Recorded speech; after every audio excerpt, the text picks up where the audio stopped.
Vanda May.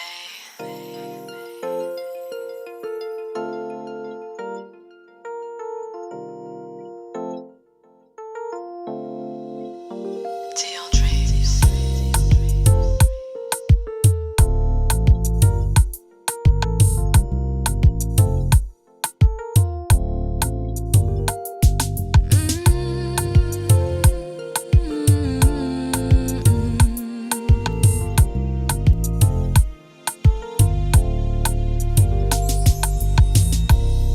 Tira a roupa e deixa a luz acesa. Quero te ver em tronco nu. Me beija, me deixa louca. O teu toque é algo de outro mundo. Me vira de costas, me puxa o cabelo. Me diz que eu sou freaky e me deixa bem quente. Agora é minha vez, vou te fazer o que ninguém fez. Tu és meu. Fazer amor a noite toda.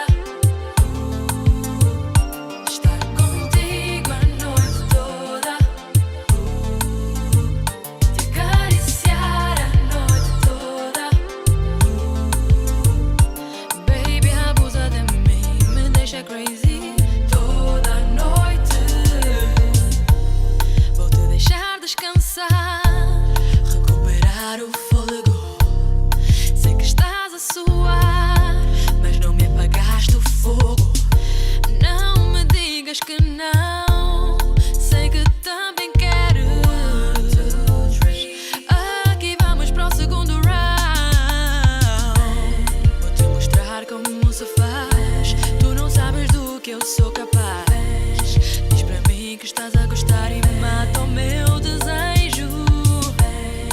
Agora é tua vez, chama por mim, faz como ninguém fez. Tu és meu. Fazer amor a noite toda. Eu quero estar contigo a noite toda. Te acariciar a noite toda. Fazer amor a noite toda, baby. Te acariciar a noite toda, baby, abusa de mim.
Mic check, 1 2 1 2.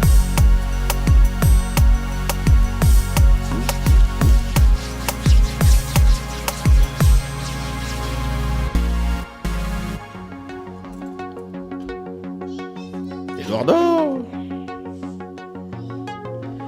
what it do? What it do? What it do? What it do? Welcome, everybody to the infamous, the one and only, world famous, often imitated, never, jamais égalé quoi. You know how I do. Club Shada with the one and only Mr. Shada, and in the back you can hear the iPad of my daughter. I hope you don't mind, but until she falls asleep, this is how we do. She's almost there. Almost there.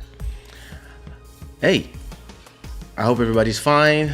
What it do, Mr. CV Beats Production? What it do, Joel? Amen. How are you, cousin? What it do, PP? What it do, Errol Simmons? How are you? Long time, missed you. Long time, bro. Eduardo, comment ça va, frérot? J'espère que ça va. Lil Mauro, what up, brother? DJ Gellas, what up, son? You good? Dalia show. I hope you are fine. Everybody, don't forget that in 2 days, Saturday, me and Buddy Sadba will be the guest of the Dalia show. So everybody already subscribe to this channel. So you know how we do.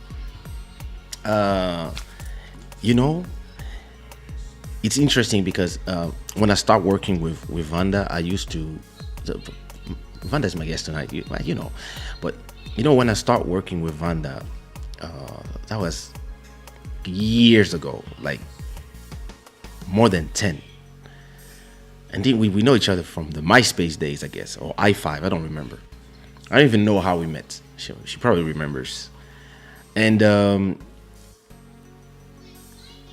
back when we did her album, of course I love all the songs, but my Portuguese was not as good as it is now. And my Portuguese of today, before I continue, this show is brought to you by shadaware.com. Get you some Club Shada t-shirts, shadaware.com, go there. Anyway, when we worked on her album, of course I worked on the song, of course I mixed all the songs, so I know all the songs, but I didn't speak Portuguese that well. You see what I mean? So I didn't really realize like what she was saying in the songs. I just knew that she was singing well. I was just, correcting the vocals, making sure everything was fine, mixing levels, doing my thing. When I'm working, I'm not really into the lyrics that much. I'm just like making sure everything is fine. And it was all Portuguese, so I only understood half of the things she was saying. So I just mixed those songs, released those songs. Everybody loved the album, etc., etc. This is history. When I was listening to the song in the intro, that's when I realized those lyrics are naughty as fuck. I was like, yo, what's wrong with this girl? Yo, those lyrics, like, now that I understand everything she says in the lyrics, I'm like, yo, what? Are you ready for the second round? Do everything you want with me? Hurt me? Yo, who's this person?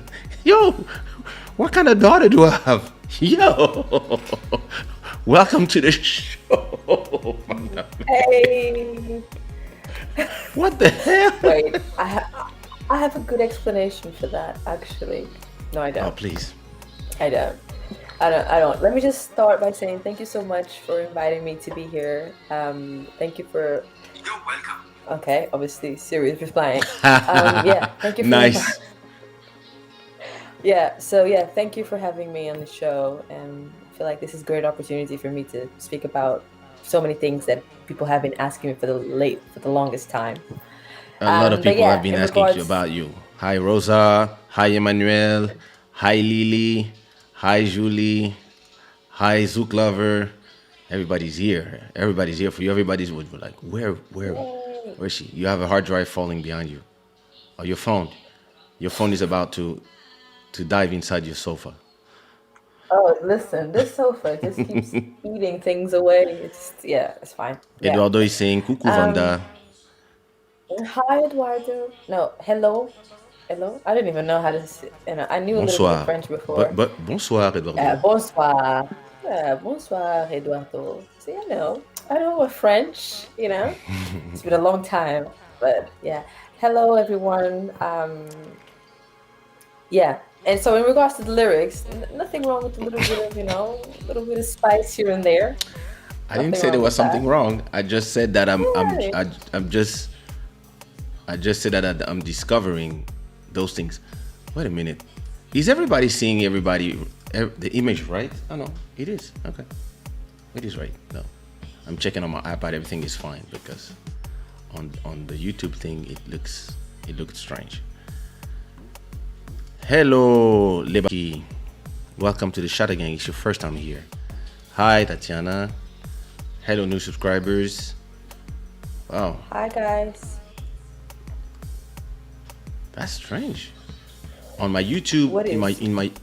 on my YouTube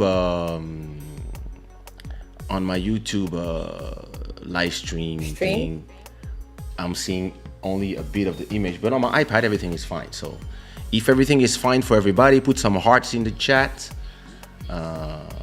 Maybe it's just a glitch on the YouTube side, but as long as it's fine for you and everybody's seeing you and everybody's seeing the screen the way I'm seeing it, everything is fine because sometimes somebody's saying that blue is good on you, so I guess they can see you.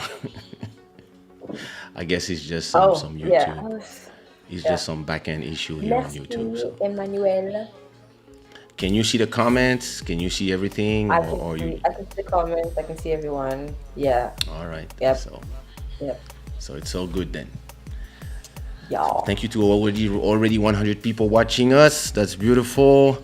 DJ Montero is saying, hey, Vanda Marisa. Yes, it is me. Moto Music, what it do? How are you? Nous allons bien. Lil Mauro is saying, hello, Vanda. Yeah, so I don't get all the comments on my... I think she fell asleep already. Yes. Let me go turn off the sound of her iPad. God. Yeah, so I don't see all the comments. No explanation needed. No explanation needed for my songs. What am I supposed to say? Yeah, I'm naughty. Yeah, of course. But yeah, I don't get to see all the comments for some reason. Some of the comments that he showed are not showing on there. Anyway, how's everyone doing? How's everyone coping with lockdown? Where you are? Malcolm, hey.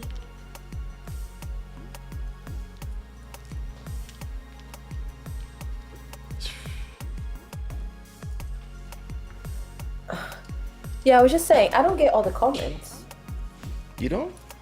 Well, No, that was a comment that you just showed before, and I don't see it for some reason. It doesn't really matter. As long as I'll push them as we reply to the question of people.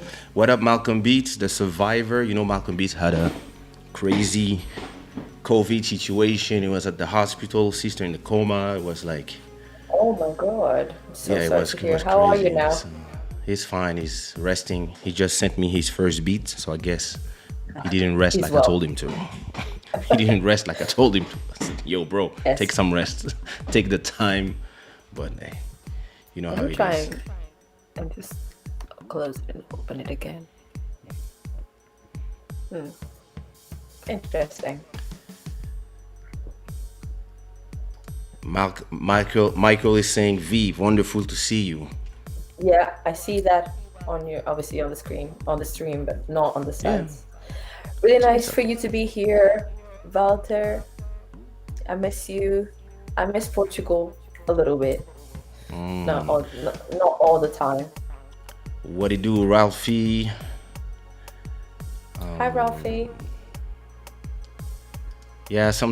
Parfois, Eduardo, ça dépend de sa connexion internet. ça varie, mais ça reviendra.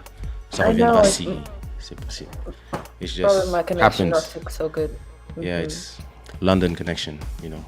Oh wow. Connection from the village. I live in London, yeah. Just about. I don't know why. To be fair, the internet in Portugal is better than in London. Can I just say that? Let me You start know by saying that you know that the internet in the US is a nightmare compared to the one in Portugal, for example. Listen, Portugal is one of the first countries to have fiber, for example. Yeah, listen, I have a 200 megabits fiber. It's crazy. Like, Here in London is terrible. you know, I remember Oh my God. I remember to upload a vlog on YouTube in Paris back like 8-9 years ago. It would take me from finishing editing around 2 a.m. and uploading at 2 a.m. and it would still not be finished at 7 a.m. And I was Ridiculous. like, what the hell is this? And here, like, I upload videos of 10 gigabytes in 10 minutes or 5 minutes sometimes. Yeah. So, Oh my God, don't even talk to me. So I used to do these Zumba classes for one of the gyms here in the UK. They've asked me to do it during the first lockdown. And I feel like it probably two gigabytes, the whole thing, it would take hours to send. oh my God. Hours. Yeah, this is the things that I can't. Like, we had a conversation about moving back to Africa or going to spend some time in Africa with Gelas the other time, and I was like, listen, for me, if I don't have my internet connection and I cannot do my lives and stuff, I'm sorry, I can't go. I'm not like most people. Not compromising that. Me, I'm like, nah, this is like, everybody has what they're looking for. Some people want to be garden or whatever. Me, I'm sorry, but if I don't have my internet connection, I'm not interested in nothing. I mean, makes But sense, hey, you know. I guess. Yeah, you know, if this is my business, that's my, you know. Ralphie sim, grande prazer a conhecer a Vanda May. Ralphie, prazer é todo meu. Ei, rapariga, prazer. Prazer é te Te conhecer. Prazer. O prazer é todo meu. What a song. Listen, the things I remember is crazy, you know? Classic. DJ right Gelas there. is saying, what up, Vanda? Long time. Long time indeed, Gelos. Very, very long time. The last time we saw each other, and this was in 2013. I think it was. Wow, when you was had it- that, when you went to do that show. Yeah, thanks. I think so. Was it in New York? Yeah, I think it was New from York, yeah. Yeah, I think so. Yeah, I think that was the show in ages New ago York. now. Ages. Abju is ago. saying, hey Vanda, prazer em te conhecer. Oh, I'm cute. Look at that. My The crew is God. here. The I crew is know. here. I see them. I see them here. I know. Balta. Yeah, you know, everybody's here. Yeah. Abju called the rest. DJ Gala is saying, let me quickly take credit for connecting the both of you back in the days. Did you? Did Ah, you? we give you credit then. Okay. I don't remember. I Well, remember connecting to her on internet. Yeah, we met on Vimeo. Oh, yeah, I was on Vimeo. Yeah, I was No, commenting Vidler, your video. Vidler, yeah. Vidler doesn't even We go way exist back. now. Listen, that was before Yeah. YouTube existed. It was before YouTube. It's true. It's very, I was very like, true. no, I was like, nice song, nice girl. Yeah, it was I have to your go to song. Portugal. Then we met in a club again. I guess. I came to watch you perform. And you're like, why are you always so serious? Blah blah blah blah. I'm like, am I? Like, I don't know. Yeah, I came to watch you perform, and then we started talking, and then one day, Twitter came about, and I signed up, I joined, and you remembered me, and I was like, oh my God, he knows who I am. Thank you so much, Mr. Simmons, for the super chat. Thank you so much for supporting. Thank you. Look at this nice new animation. I know. I see it. Listen, you have to. So I'm loving hey, this. what up, I'm Bruno? loving this. Can I come every night? I mean, just Listen, every day. you can It's like, listen. People don't know one thing. Oh, Gelas is saying in New York. Oh yeah, that was back when you saw it. Saw it. Saw you guys again. Gypsy Lexi is saying even I am here. Hey, hey. Lily Spencer is saying, "Oh, Vanda, nice to meet you.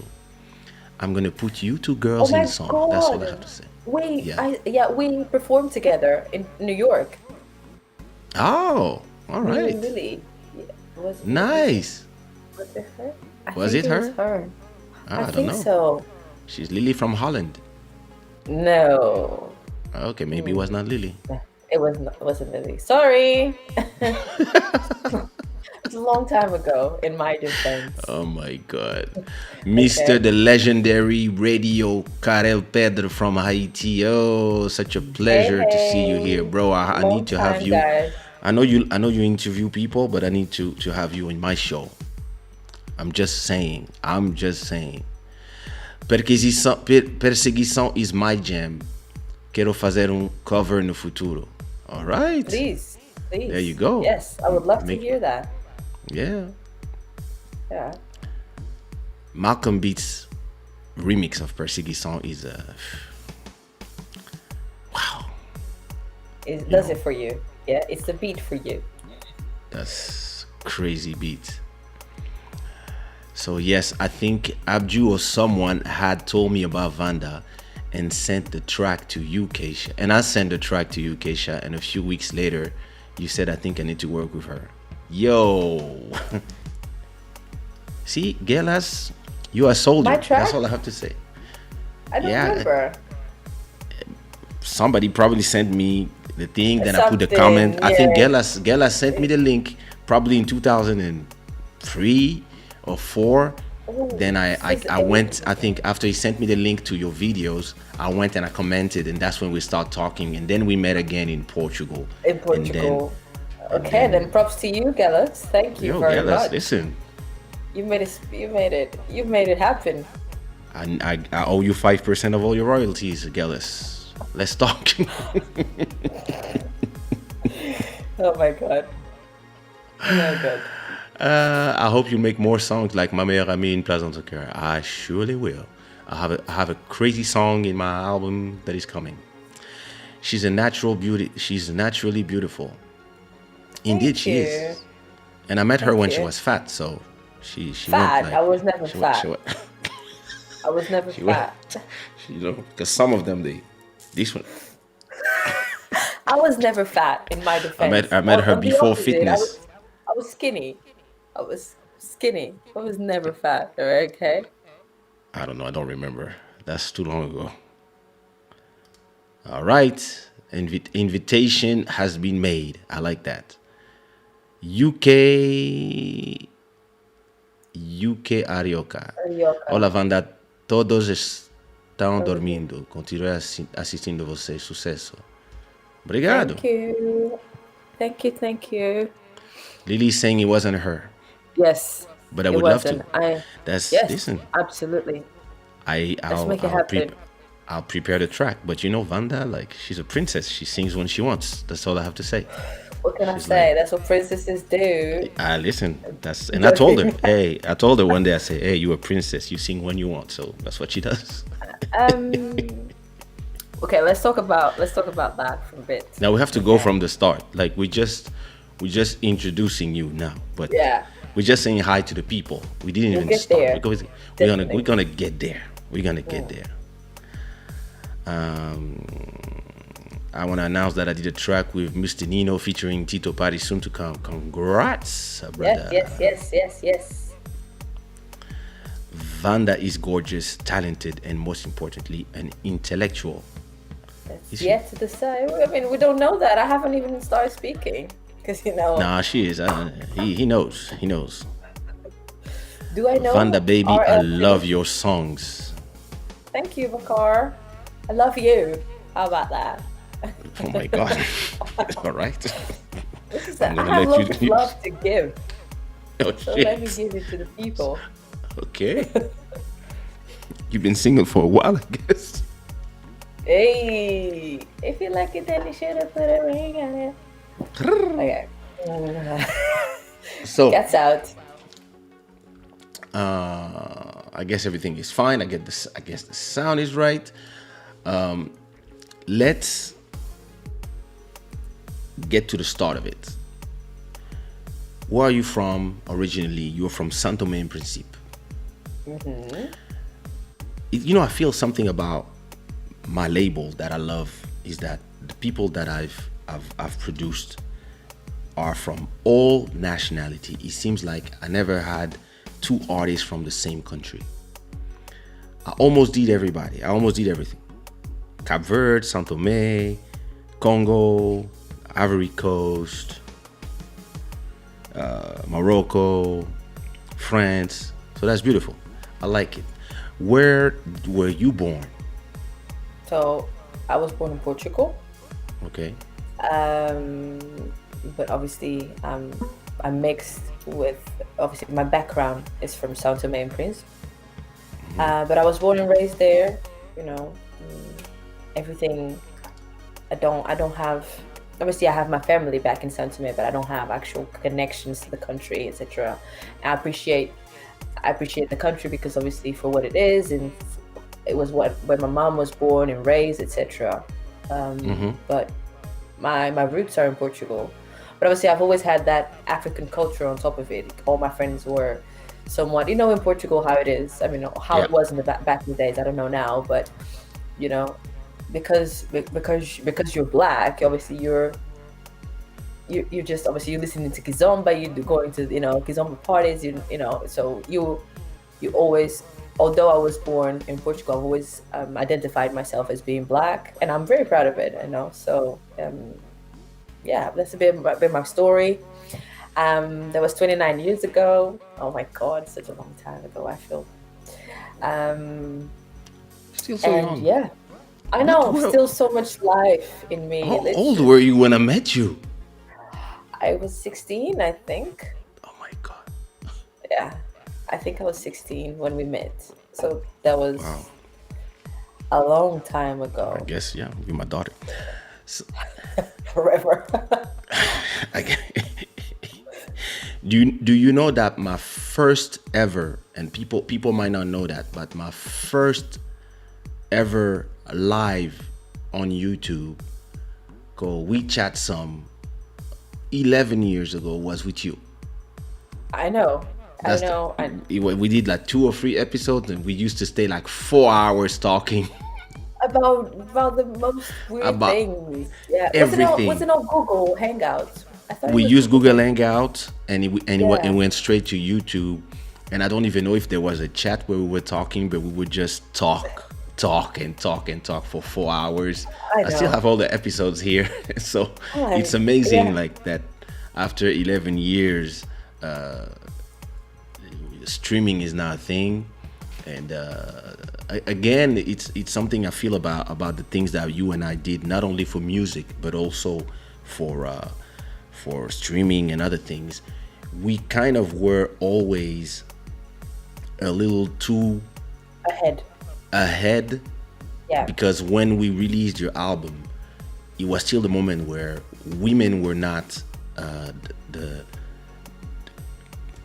seen as the main artist. It was not the main thing. It was more usually was guys, and even when we start releasing singles after singles after singles, back then everybody thought we were crazy because just releasing singles on the internet was not the way to go, and etc. etc. And nowadays, everybody's doing exactly what we did 2000. I don't even know how many years ago. Yeah. Years ago. I think it's 2008 or 2009. Don't remember. Let me look. 2011. That's probably when we released Before You Kiss Me. I think it was 2011. Yeah. So go to. Let me see. Let me check. Let me go to your discography. So, Before You Kiss Me is 2010. 10, yeah. So 2010. I know. And at that the song time, with the most remixes ever. Can I just say that? Yeah. Listen, at that, like the things we did at that time, which is releasing albums online, singles online, and then releasing remixes online. At that time, nobody was doing that, We were and we setting, I were feel really like like, we were setting a path for many, yep. many artists Mm-hmm. in a way. And we did that without even realizing. I mean, me personally, I speak for myself, even realizing that, okay, this is something that we're doing, and then that everyone is going to do going forward, and this is the way to go. Um, and it was almost revolutionary, I feel. It And was. without knowing, without, I feel like you said before, we were probably too advanced in our time, and we were obviously experimenting with something that no one in the Kizomba world was doing, and it was a risk, and a risk that we took. And even though maybe my career didn't go the way I wanted to, or maybe things didn't happen the way they were meant to, or whatever, but we set that path for other musicians and other artists to do the same, and be able to just, what's the word Express I'm looking themselves. for? Yeah, exactly. It's it's there's something very it's kind of a sacrifice, the way of the pioneer, Oh, where yeah. I you agree. you set things when nobody believe in what you do, and then at a point you see every successful person applying exactly everything you do, and only one or two will say, oh yeah, I learned everything from you. Yeah, Everybody else will pretend they invented stuff. But listen, of course. Yeah. Nelson Freitas always say it publicly. I learned a lot of things from Kaysha. Usually I take, like, Kaysha gives me a lot of ideas. There's a lot of strategies that I've been doing since all these years from Kaysha. He always comes here, get some new information about the future. Right? He just started doing his show now on YouTube. He went from Instagram to YouTube, like I've been telling people for a long time. But all these things,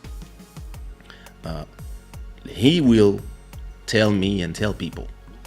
The rest of them, they don't say nothing. They act like if they invented stuff, but I can't even see the way they do the credits comes from the way I would do the credits in my album. All of them Oh in my all their God. labels. We used to do that in YouTube, actually. You Yep. remember? You Yeah. started with YouTube, and you would just put the credits, okay, lyrics, blah blah blah, recorded here, blah blah blah, and all of a sudden everyone started saying, "Oh my God, it was recorded here." Well, yeah, and I remember And that perfectly. and I'm not Yeah, saying that putting credits is something I invented, but putting everything that was meant to be in a CD cover and pushing everything to YouTube, and instead of trying to protect the sales of albums, and is something that we would do way before everybody, even trying to create an album where we would try to generate more income from the shows than from yeah, the our CD album sales, itself. because we Yeah, understood that album were becoming just a redundant. promotional item, because everybody was the internet. We understood what was going on, and all these things that all these people are doing today. We were doing this back in the days, back in 2008, and the goal was to have a little army of this. But that's there's something that for me in my whole life, I've always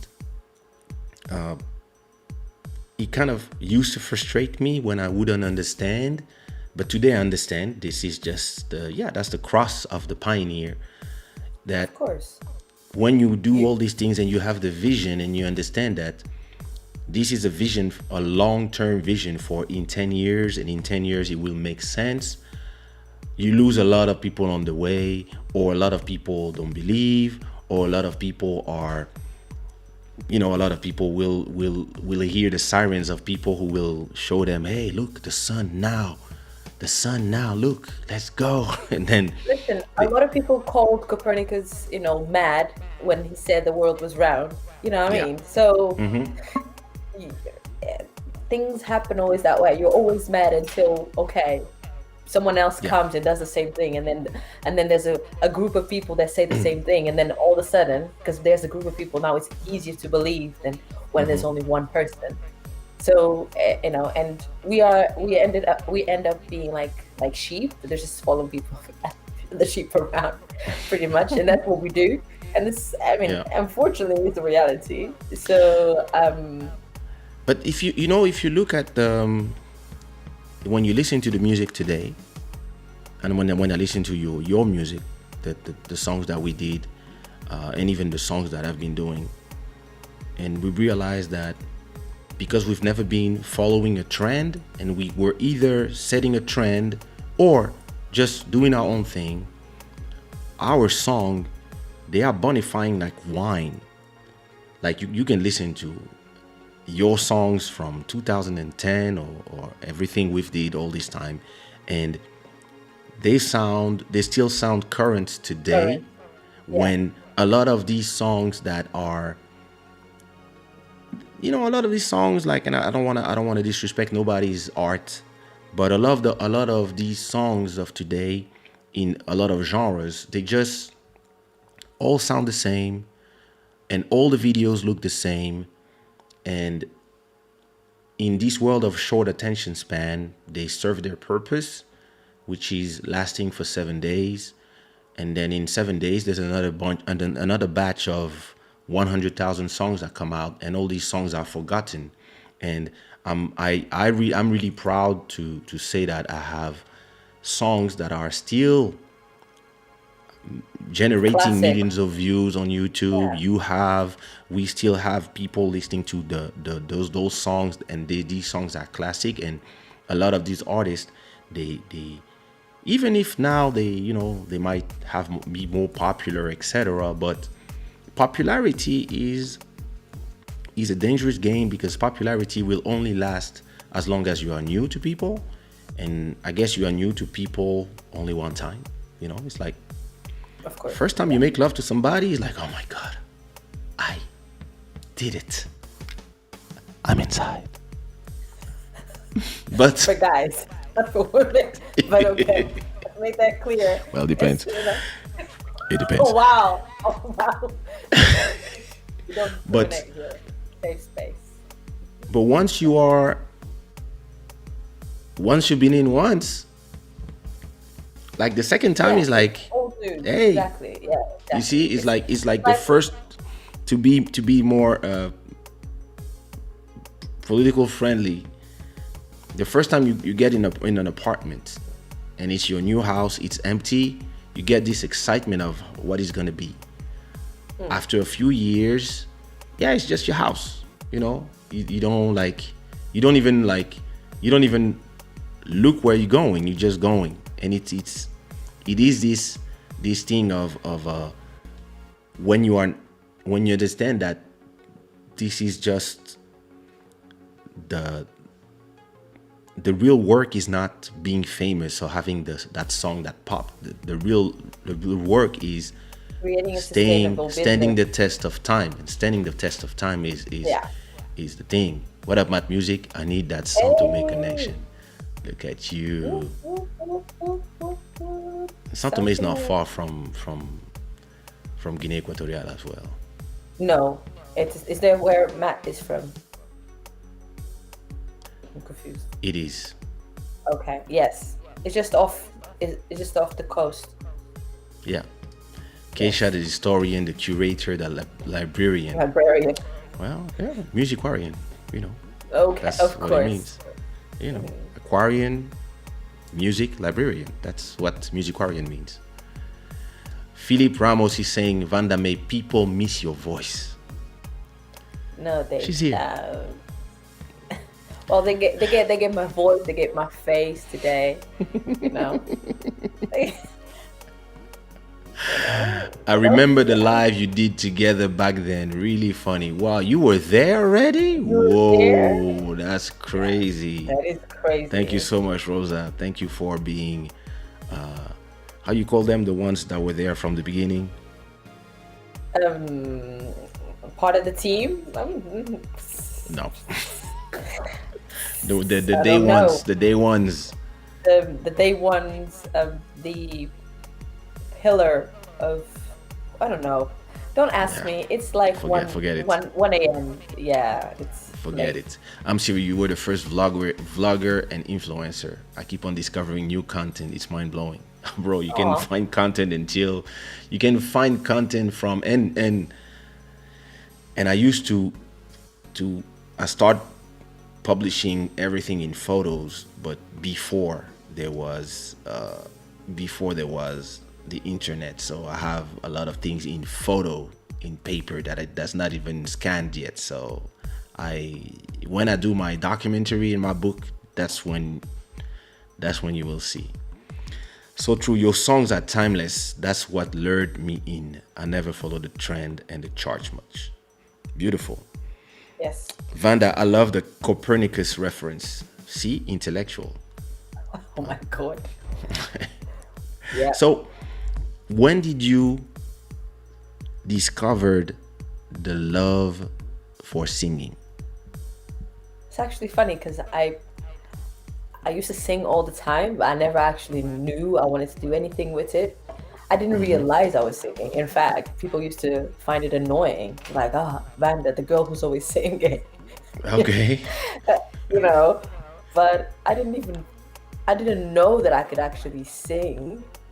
Okay. When I was younger, in fact, I wanted to be a fado singer, you Oh, know. nice. So and obviously, so my family still makes fun of me until this day. Like, yeah, when you were little, blah blah, I used to sing fado. And then You would have been a about great six, fado singer, I think. yeah, and then um, yeah, and then when about 15, someone said, actually, I sing. We should do a song together. Okay. And I'm like, me? A song? And then I was like, wait, actually, I could be a singer. That's what I should, I could do this. And then, yeah, and then I started writing. I've always written, you know. I remember obviously way back when I was little, me and my friends, we used to write little songs, like crazy stuff like O sol a brilhar, o vento a passar, things so O sol a brilhar, o vento a passar, o sol listen. a brilhar. No, it went like this. There was a melody. There was a Oh shit. melody. Okay, wait. It was o sol a brilhar, a brilhar, o vento. Even worse. Listen, we all start somewhere. Don't make me Oh my cry. god. Oh, Oh listen, my it was it was god. incredible. Yeah, so we used to sing things like that. It was now that I think about that, it was about the environment because it was o sol a brilhar, o vento a soprar, as andorinhas a voar num momento sem fim or something like that. Yeah, Okay. well, we were That little, was we didn't deep know. already. You know, right? Yeah. So what is the first ever song that has your voice in it? Did you do chorus for rappers or I did you? did. I did chorus for some rappers. I don't remember Okay. exactly what I recorded. I started working firstly, I mean, with some people from the neighborhood. Okay. Don't remember their names. And then written the song, but I never actually recorded it. And then I Okay. started working with the Celso OPP. I don't know if you know. Okay. He goes by name of Rahis. Raiz. Yes, Yeah, yes. Yeah, but when I started working with him, he was Celso OPP, and I remember. it was him, and there were the Sempa. Well, it was a group. It was him and Evil. We started working. So the first song I I remember recorded them. with them was okay. I don't know the name of the song. I know the song, but this was ages ago. I was about maybe 16. The first time I actually recorded. But back in the day, I used to really love my lows, so I used to really sing in a really low voice in every single song. So like Okay. really low. I was still discovering my sound, myself. I feel like it's something that obviously you have to discover as you go along the way, you know. Yeah. And even today, when I listen to my songs from the album, like, oh my God, I used to sound like that. It sounds weird to me sometimes. I think Uh, the fact that you went into gospel probably changed it changed maybe your technique and the way you approach songs. This happens it most of the could time be. when people sing in chorals, in choirs. Yeah. Usually, that it changes a little bit the way they approach music. And I mean, even me, like I could not listen to a beat without writing a rap. Now I cannot even listen to a beat when I want to rap without singing and having melody. So I guess it Yeah, I is mean, what it is. like you said, you eternally finding your sound, eternally Yeah. finding things, things that you can do and things that you like doing, and all of a sudden you're finding yourself in a complete different vibe than where you were years ago, you know. And obviously there's trend setting and there's everything else, you know. Obviously you get influenced a lot by the kind of music that you listen to as well. So there's I feel like it's an eternal work in progress. Your voice and where you want to take your music, in which direction you want to take your music, etc. Yeah. I'm Puerto Rican from New York. My artist is from Guinea, and yes, there is an island called Anobon that is part of Guinea, and they speak the same Creole as Sao Tome. And the president got mad kids in Sao Tome. All right, all right. Okay. Okay. I didn't know that. I will definitely research that after. Me too. I'm After. gonna ask some Yeah. questions to the sons of the president.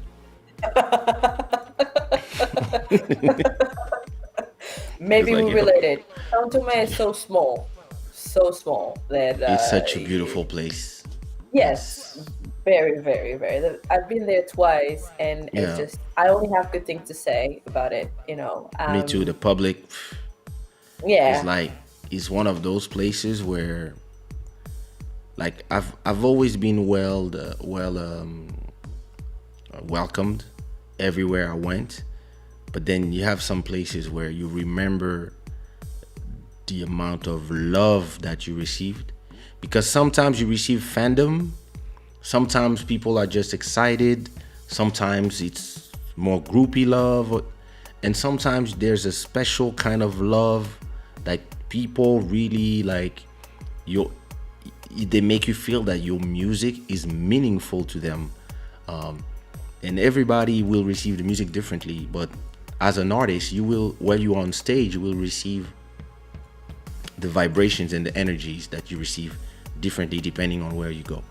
And sometimes, listen, sometimes I'm in a club, the place is horrible, the sound is horrible, the public is horrible, you have like three people who are enjoying, the rest they don't care, or I don't know, they want to show you that they.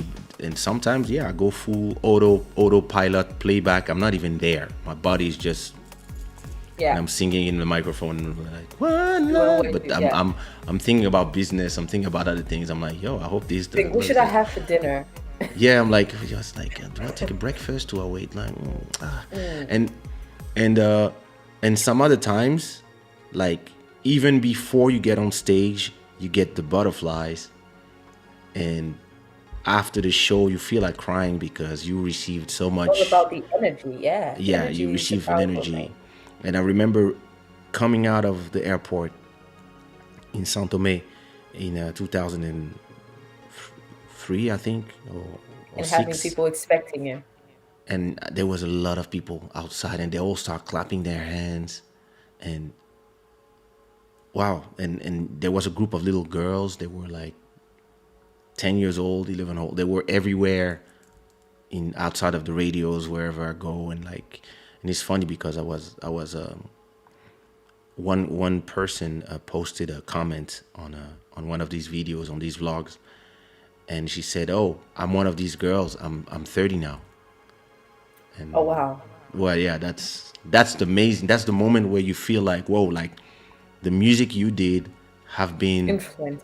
the and has been soundtrack, part of. yeah, it's been the soundtrack of the life of some people, and that's when your work become more than you just expressing yourself.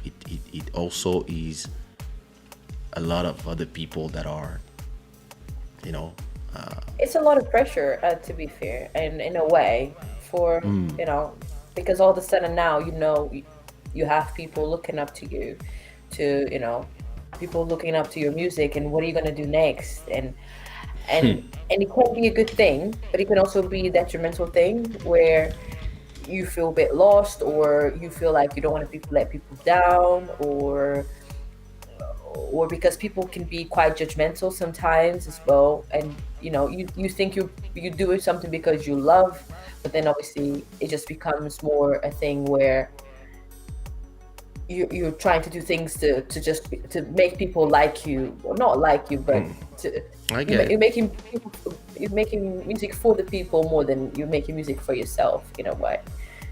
So it's a good thing, but it can also be a bad thing. It's the struggle of the artist is something that a lot of people don't really realize. A lot of people see artists as the easiest job in the world. They don't realize that sometimes some people, because they choose music, they have their family criticizing them every day, telling them to find a real job, or sometimes, sometimes you start music just because you want to express the feelings you have inside, and then it becomes let's say you sell 10,000 CDs and you made 100,000 to somebody plus X amount on selling shows, and now you have all these people expecting you to sell another 10,000 or more, and then the people who are selling your show are expecting to sell more shows because they make money from the commission, and then the fans are saying, hey, I love when you sing like this, please do more songs like this, hey, why don't you do more songs like this, hey, why you stop singing like this, hey, why don't you do a song with this person, and you hate that person, or stuff like that, and you end up for kind of either you can stay focused on what why you started Truly this, believe in who you are. Yes. and sometimes you can be like, well, listen, yeah, this is my rent, actually this is paying my rent, or I have a lifestyle that I didn't have before, so now I need those hits.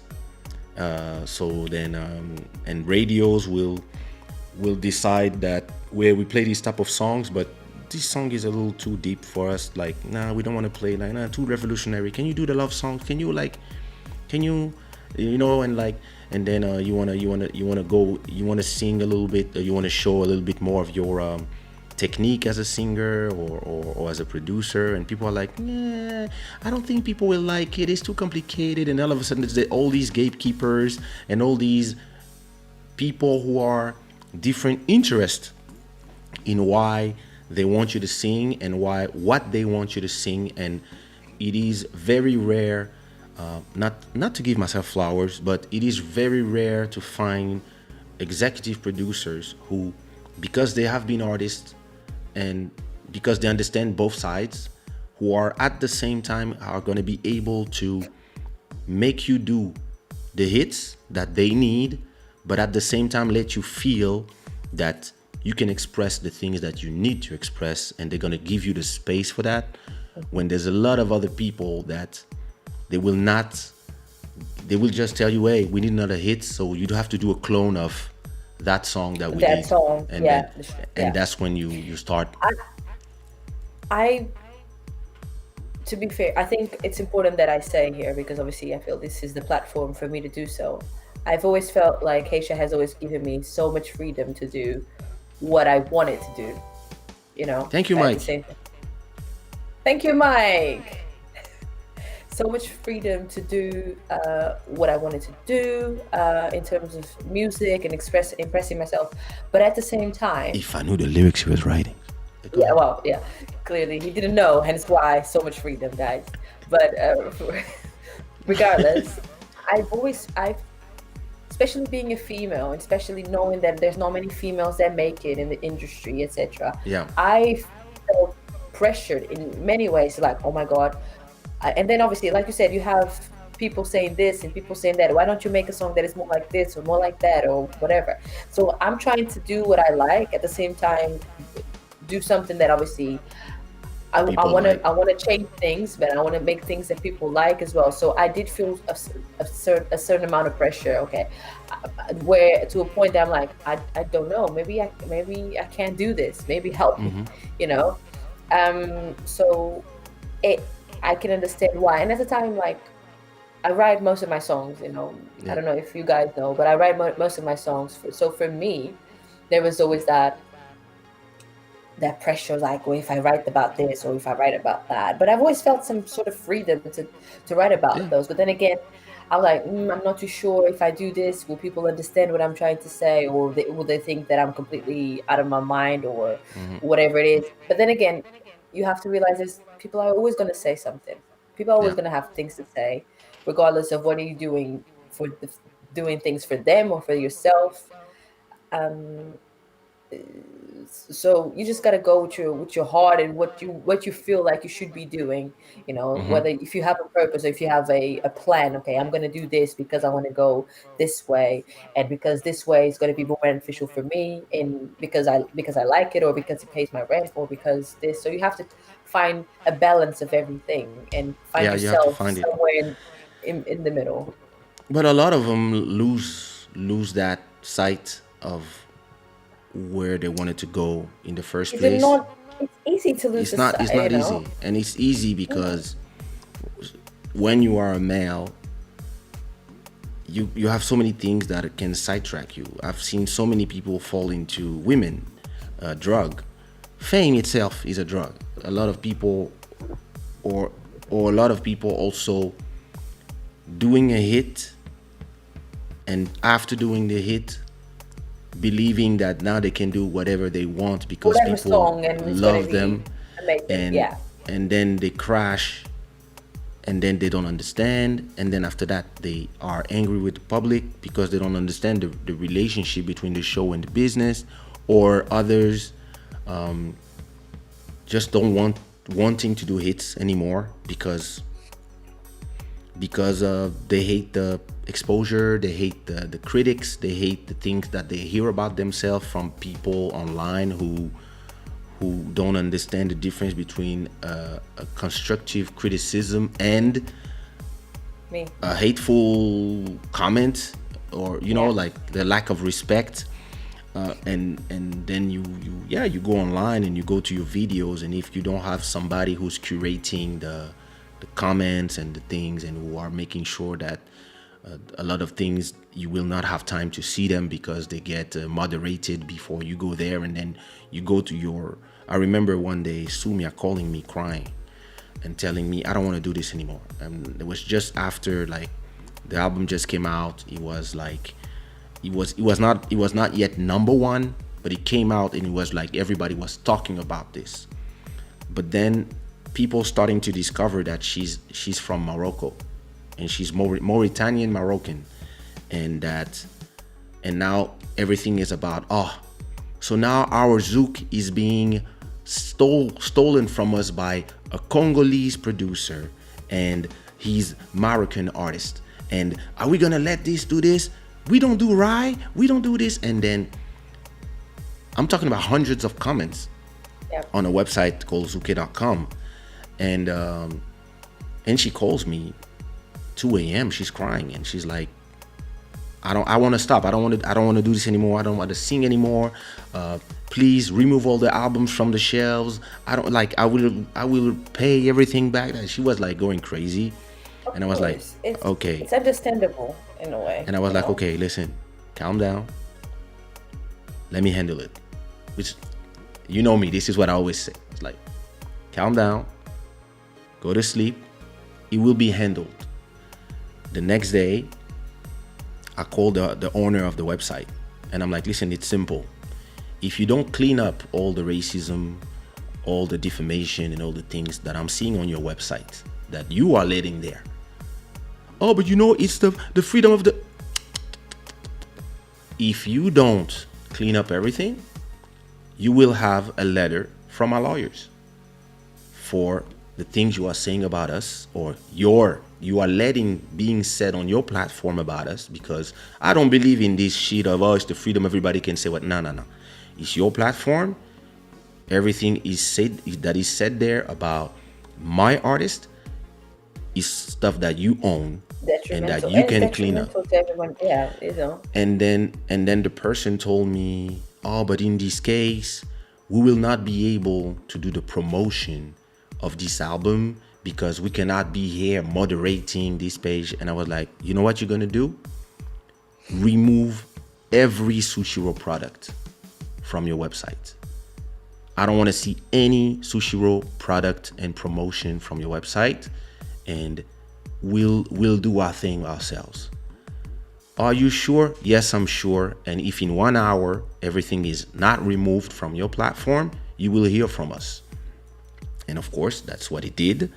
And that's when I decided that everything that is Sushiraw artist would be on Kaysha.com, Sushiraw.com, and on my YouTube channel, where I can control everything that is said. And if you say, oh, I don't like this song, or it's not for me, it's okay, you have the right to. But if you say, what a shit product, you don't need to be here. We don't need your opinion. You don't like it? Bye. And that's how I started being very controlling, because I wanted to protect the mental health of the artist that I was working with. And this person, after I think I met him maybe 6 months later, he was like, oh, you were right, but we cool, yeah. I said, yeah, listen, I don't have a problem with you. I'm just telling you, if you cannot control the people on your platform, don't come to us, because we not here to steal your music or whatever. We're just here to make music. And music, exactly. You, like, when you guys do reggae, when you guys from the West Indies do reggae or reggaeton or rap, nobody comes and tell you, oh, you're not American, or you're not this, that. So don't come to us with the, everybody's is angry about racism until they become racist themselves. And when you tell them, yo, that's a little bit racist, oh no, black people cannot be racist. Shut the fuck up. Like, out of point. And it's this thing where people don't realize the pressure on an artist, and where you have to, and I've worked with more ladies than men, and I see the mental pressure that a lot of you guys have to go through, because there's, like, if you do a video when you want to be a little sexier or something, then there's the judgment of people, or they think that it means that you are a certain type of person. If you sing raunchy lyrics, then they're gonna sing something. If you make a hit and then your next song is not a hit, or is not meant to be a hit, then you have all these people who are starting to, oh, damn, you fell off or whatever. Or and when you are making songs, you have the person who's selling your show who's like, oh, how am I gonna sell my show with these songs? Like, and then you are like, can I be free to do my myself. art? Like, can I be free to express the things I want to say? Like, if I want to do a jazz album, like, can I do a jazz album? Like, can and then you start feeling that people have this entitlement that because you're an artist, you belong to them. And yeah, you are making music for them, when no, making music for me, and you can listen to it. And if you like it, cool. If you don't, cool. Someone else will. Yeah, I guess. Yeah, and some people, they come to you with the, no, we are your fans. I said, sometimes I'm like, judging of the way you speak, I don't think you're my fan. Like, you don't understand what, like, in some people, they give opinions, but they don't buy the music. Some people, they come to the show, so thank you, because you come to the show, so in a way you are giving back by paying. Yeah. So you're supporting. But then they come to the show and they pay their tickets, but they come to insult you while you're on stage, and you're like, what's wrong with people? This is something that I don't get. Okay, you touched a very important subject, which is, you leave your house. Yeah. You leave your house. You take the go to a subway or your car. show. Yeah, whatever. Yeah, to go to a show, to watch an artist, to be the most unenthusiastic person while watching that artist. Why would you leave your house? Like, just stay at home. Go somewhere else. Go somewhere where the artist isn't performing. Why are you going there? Like, why are you going there to be like, oh my god, oh my god, have you seen her eyelashes today? Oh my god, her eyelashes falling off. Like, please comment on something else, or just, or or don't comment at all. Yeah. Um. Yeah. I Anyway, don't know if you remember Mike. I don't know if you my remember Mike. One day we went to a show in the West Indies, me and Mike. So that I'm talking 96, 97. And everybody's telling us. So back then we were dancers for Jean-Michel Rotin. Me and Mike, we were dancing and rapping for I Jean-Michel know Rotin. about that. Yeah. And I remember they were telling us, oh, this club is difficult. So me and Mike, we like, yo, listen. I know this story. I know this story. Go on. Me and Mike, we like, yo, we the ones, like nothing is difficult for us. We can crack any problem. And when we arrive on stage, the first row of people, they are sitting on the stage, all of them, but they are not facing us. They're giving us their backs. So me and Mike, we're doing the choreography because we were dancers. We're doing the choreography, and at the same time, I'm looking at him, and I'm like, what the fuck are these people doing? And we're talking about women, and they're just there sitting and they're not like giving you their back. They're sitting on the stage. So you're performing, and they're sitting, and they're giving you their back. And so I'm telling Mike, yo, Mike, listen, let's just perform. And Mike is starting to kick them in the back. He started kicking them in the back while he was performing and being like, oops.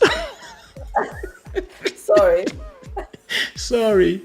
And at a point, I remember I invented a strategy that day, because I realized that this whole group of women that were wanting to show that they were better than you, and like, yeah, you're not like, you famous, but you know. Yeah, exactly. Like, who are you exactly? I realized that, and I realized they had a leader, and there was that this fat girl. She was the leader of that pack.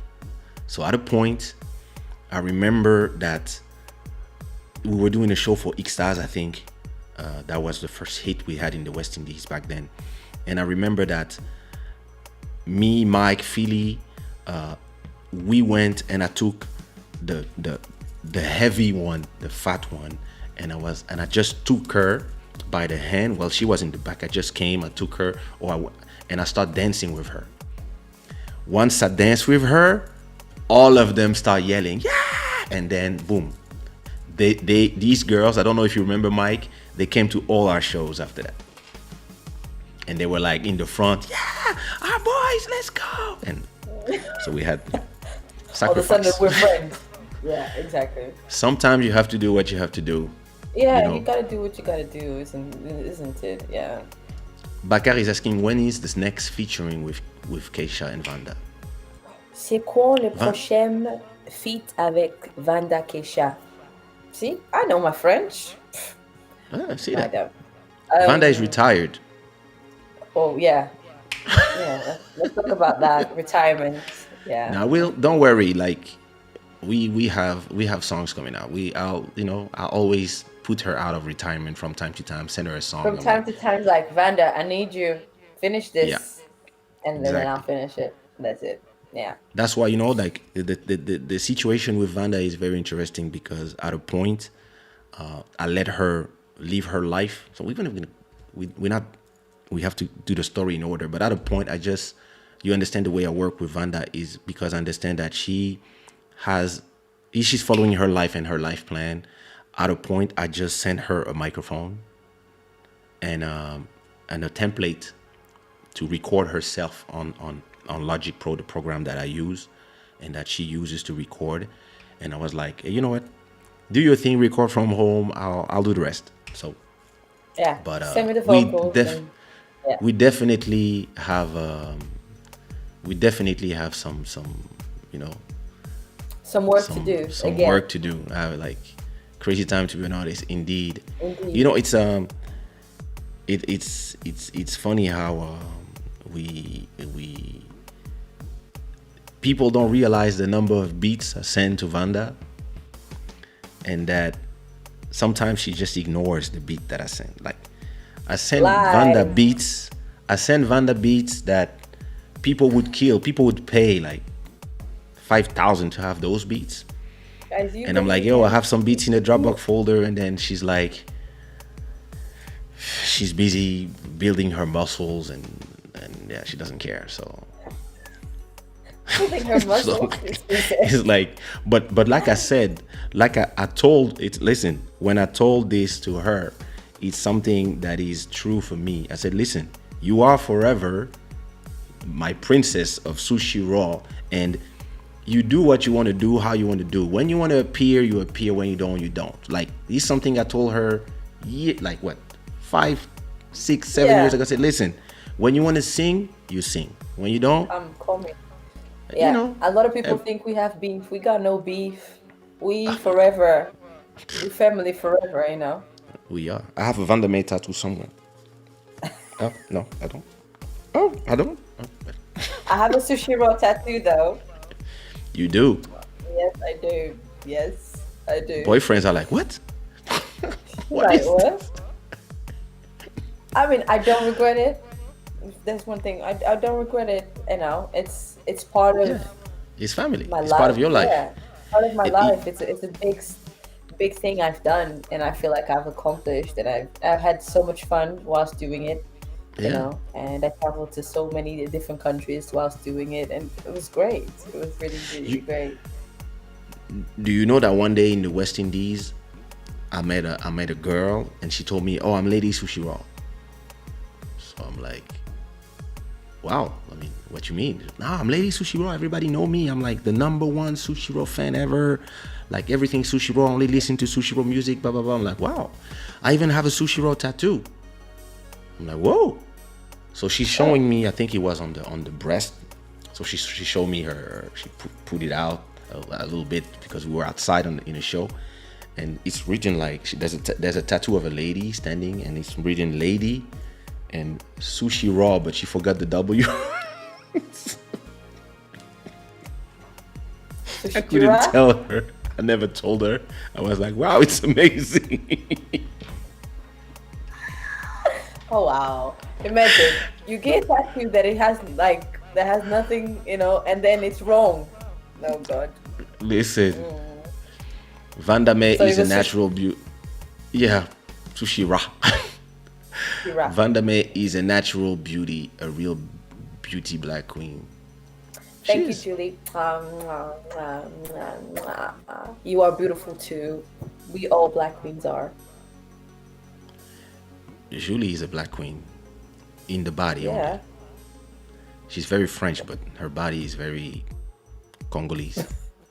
So I don't know what happened, how she got the DNA, how, I don't know. It was just saying this. It just happens, you know. It's a mystery of life. She probably eats a lot of fufu.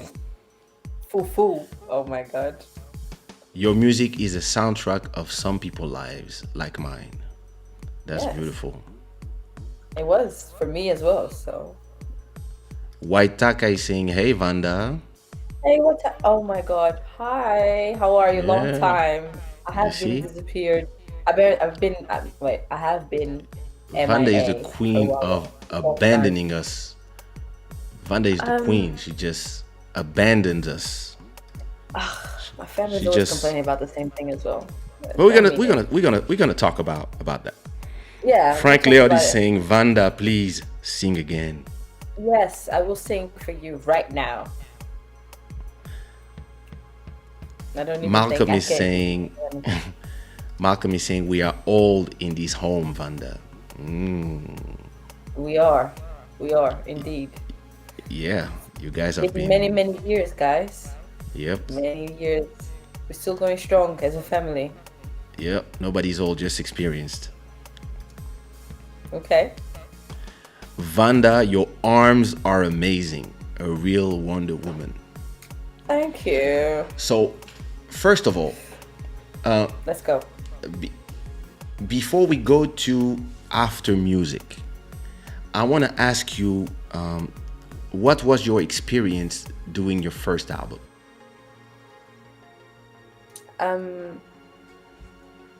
It was surreal. I never actually thought I could accomplish so much. And for some, it may not feel like a lot, but I was able to meet so many other, artists, so much more talent, able to travel a lot, sing in different things, experience different things. Obviously, there was good and bads as well. It's normal. Like Kaysha was saying, for example, I feel like for a lot of times, I don't know if you are familiar with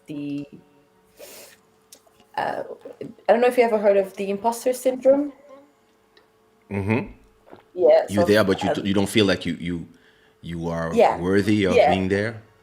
yeah. So a lot of times I'm like, I'm not good, or I'm not enough, or I'm not, like, why me, or I'm never going to be good enough, or and at the time when I released my album, like, so ages ago, um, I had Mayday. really low, yeah, Mayday. I had really low self-esteem as well. Like, I had really hard time believing that I could be, uh, you know, like a famous international artist, etc. Um, Things like, for example, like even silly things that now for me it's silly. So I don't know if you guys remember, but I used to have a gap on my teeth. Yeah, I So that was remember. obviously years ago. And I used to feel so insecure about that. I used to feel like because of that, I was never going to be a successful artist. It was something that it really played with my emotions. I used to really feel a type of way because of that. Wow. I know, it's ridiculous looking back at it. But because of that, I felt like, no, I'm never going to be good. People are never going to like me. People never think, or good enough or pretty enough to be, no, first, there's not many female artists, back in the days anyway. Yeah, back in the days And it was. yeah, exactly. And then I'm ugly as well. On top of that, no one's gonna listen to me. What the You know what I hell? mean? What's wrong with this girl? I know, right? So lots of insecurity problems, etc. But overall experience is great. Like I said, I met loads of individuals. Um, and yeah, it was great. I wouldn't have done it any other way. I probably would have changed a few things, and maybe I could Which is possibly normal. persevere. Yeah, exactly. Okay. A bit more. There was things I Did you think obviously. you would you did you think you abandoned too early or too Yes, easy? yes, I did. I did.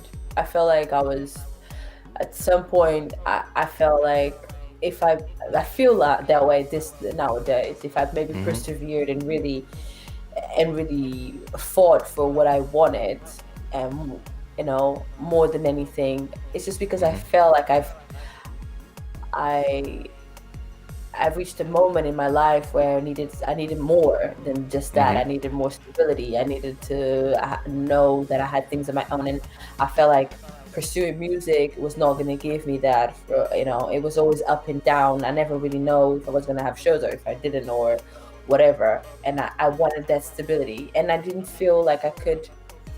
I knew that I had to stay in Portugal for that, but then at the same time, I felt like there was a stage in my life where I felt like, okay, people are gonna recognize me. I'm gonna find a job. People are gonna be like, oh my God, she has a job. But what are you doing here? I used to feel so ashamed of that, of people actually recognizing me being an artist. But you are an artist, so what are you doing working, etc. So I had that mentality, which in London is completely different. Like you see so many artists having a actual job. Yeah. And back in the day, I thought, no, you're an artist. You have an album. That's it. You made it.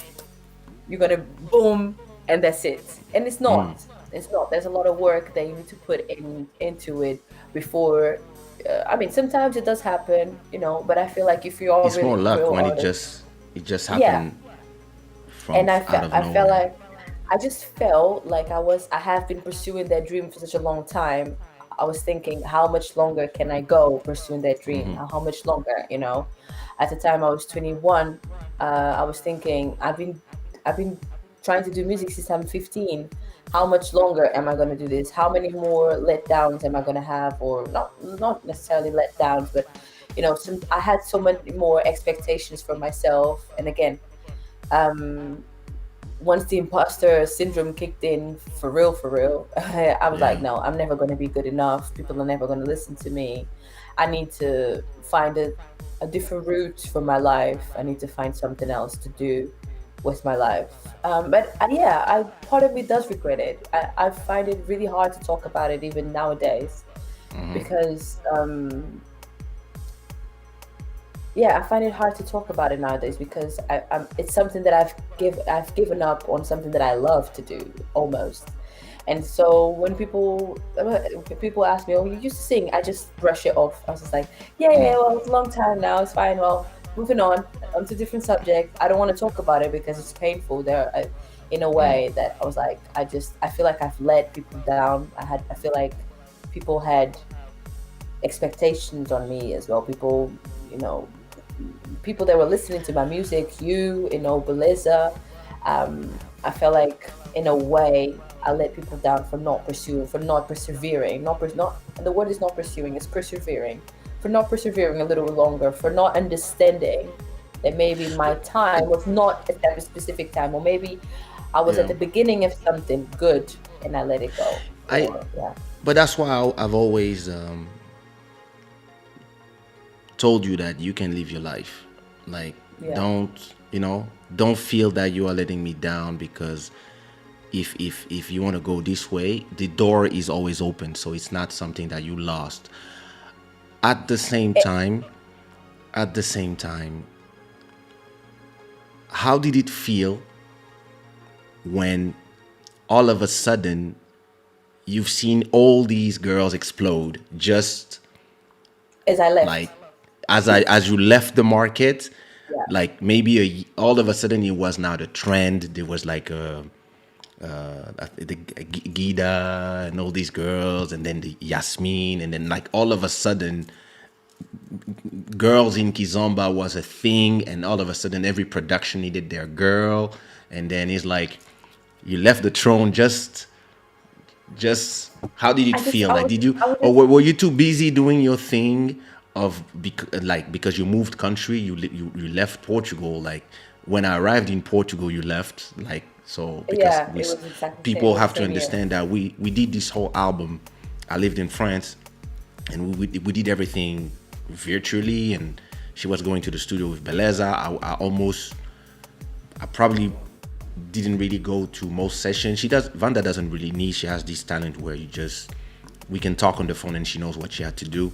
But it's the interesting part is that at a point, maybe a year after you left, around Yeah, 2000, I don't know, 12, 13, all of a yes, sudden 13. women are It was in. exploding. It was and trending and to be and at a the same female time artist. the Mais Kizomba channel from Bruno becomes a thing, and all of a sudden there's a space for women. And it's like this door that, it's not that you could not go through the door. It was just first 10 steps, there's another 100 steps to do. And then you're like, I don't know if I can make it. Like, let me try something else in life. And all of a sudden, were you too busy just exploring your new life to realize what was going on in Portugal or in Kizomba in general? Or did you see it from the sidelines, like, oh shit, like when you invest in something, when like, and just the moment you invest is the moment where the price falls, and like, how did you It feel was about? it was disappointing. The first year here in London, it was obviously very overwhelming. I was trying to find my own self, just trying to start a new life. I didn't know anyone here. I had, two or three cousins, and then I moved by myself. I was trying to find myself, I thought I came. There was a lot of self-doubt as well. I came here. Oh, just to thank you.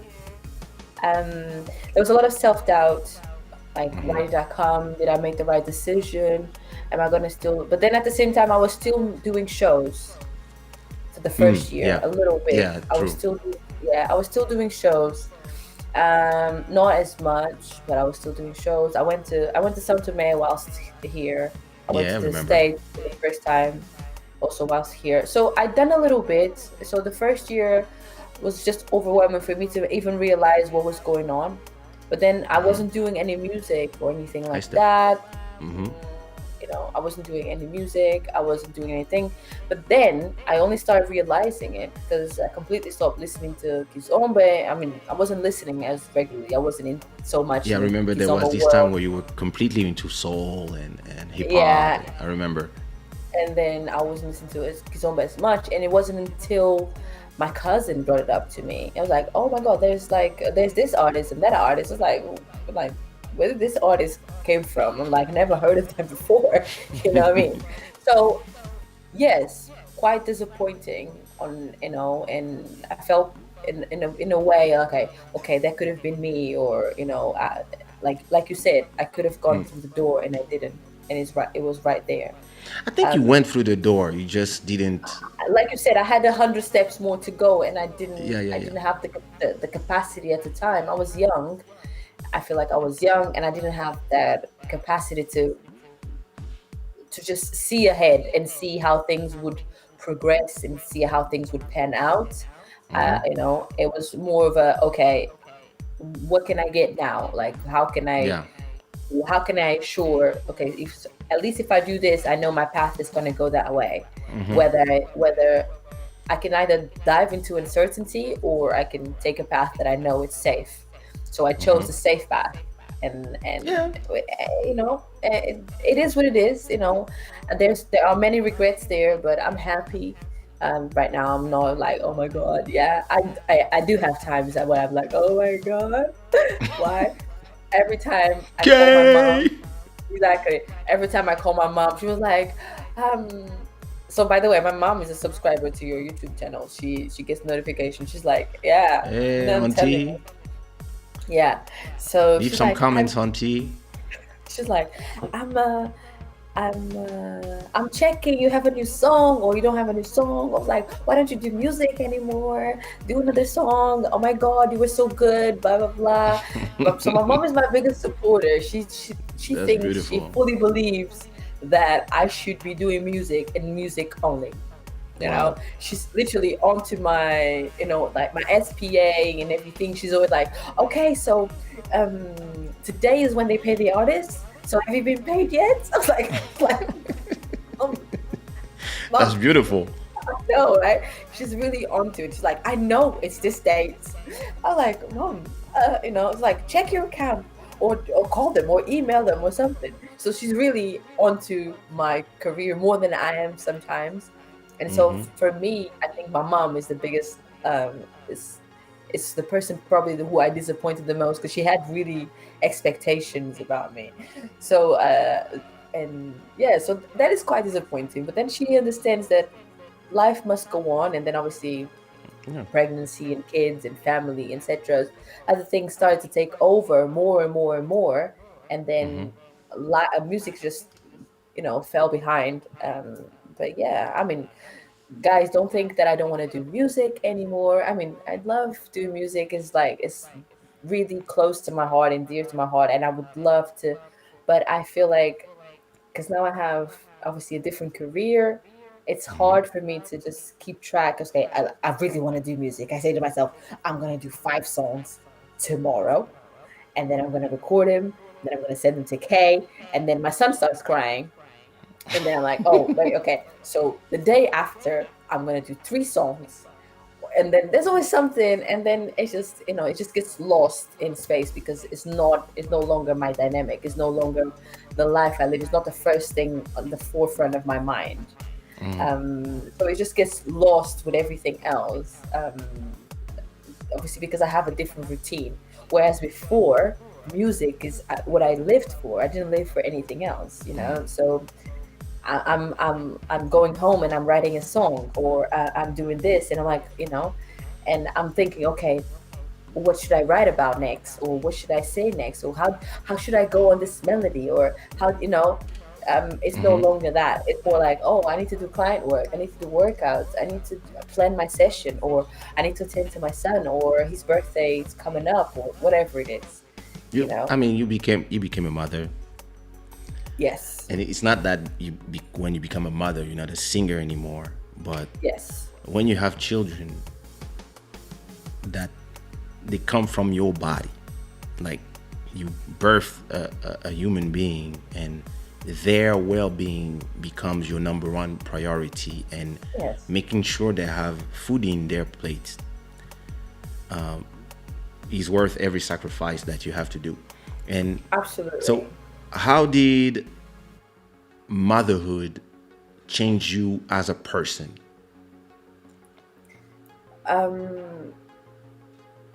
It's a very good question, actually. Yeah, First, I'm good at this thing. I know, Listen, I clearly, learned, you like, know, listen, we okay, cannot sing also anymore, so journalist, I'm becoming you know. very just multifaceted, you know. So motherhood has been at first it was daunting, it was scary, it was just, oh my God, what am I doing? I'm checking my son every 5 minutes. Is he breathing? So, Yeah, I know that. I know this feeling. is I he know that. is his belly moving Like, whilst he's sleeping? Like, I'm just watching him whilst he's sleeping for every 5 minutes if he doesn't make a noise. It's so gratifying, you know, like the love is unconditional, you know. For those who don't know, so my son just turned 3 on Sunday. wow, I know, time flies. congrats. Thank you. Um, yeah, so it's so gratifying. For me, it's everything is about him, you know. I need to do this for my son, or I need to do that. I need to be able to that I'm gonna have enough work to be able to provide, or have or do or I have or if I'm going to buy something, okay, I'm gonna buy something for my son to help him, or to do this, or how can I how can I make things better? You know, I try to be the best mom I can, obviously, because the only example I have is my mom, obviously. So, you know, I try to follow her steps in that way, whilst making my own along the way, you know, my own parental skills, I guess. Yeah, things that you acquire.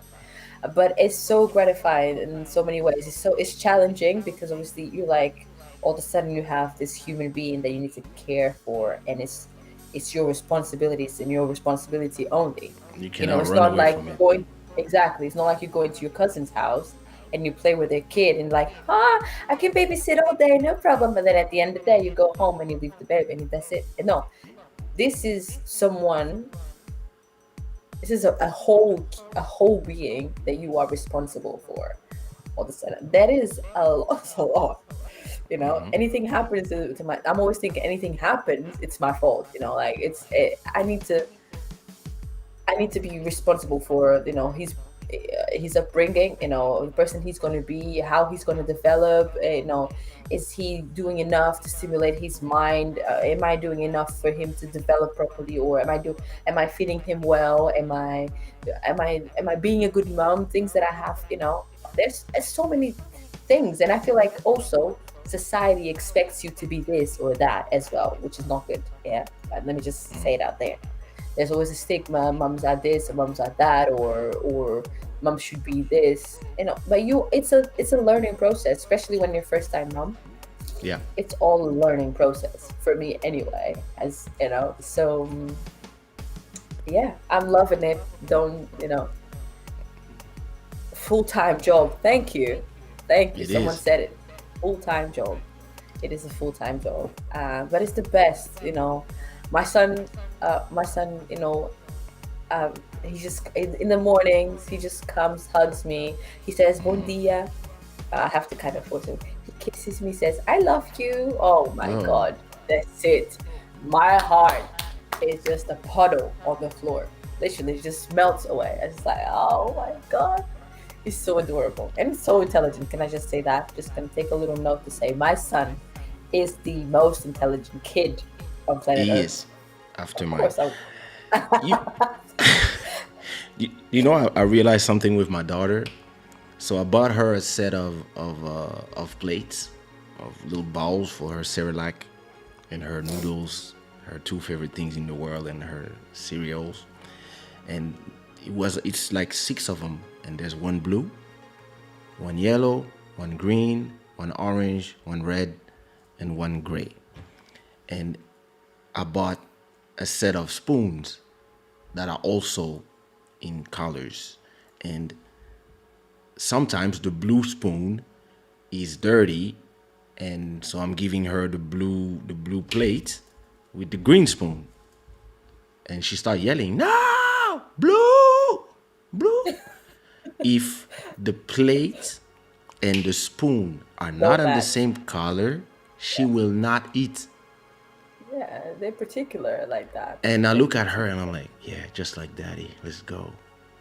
So Yeah, they're intelligent. very And then she has two iPads, and she's setting both iPads.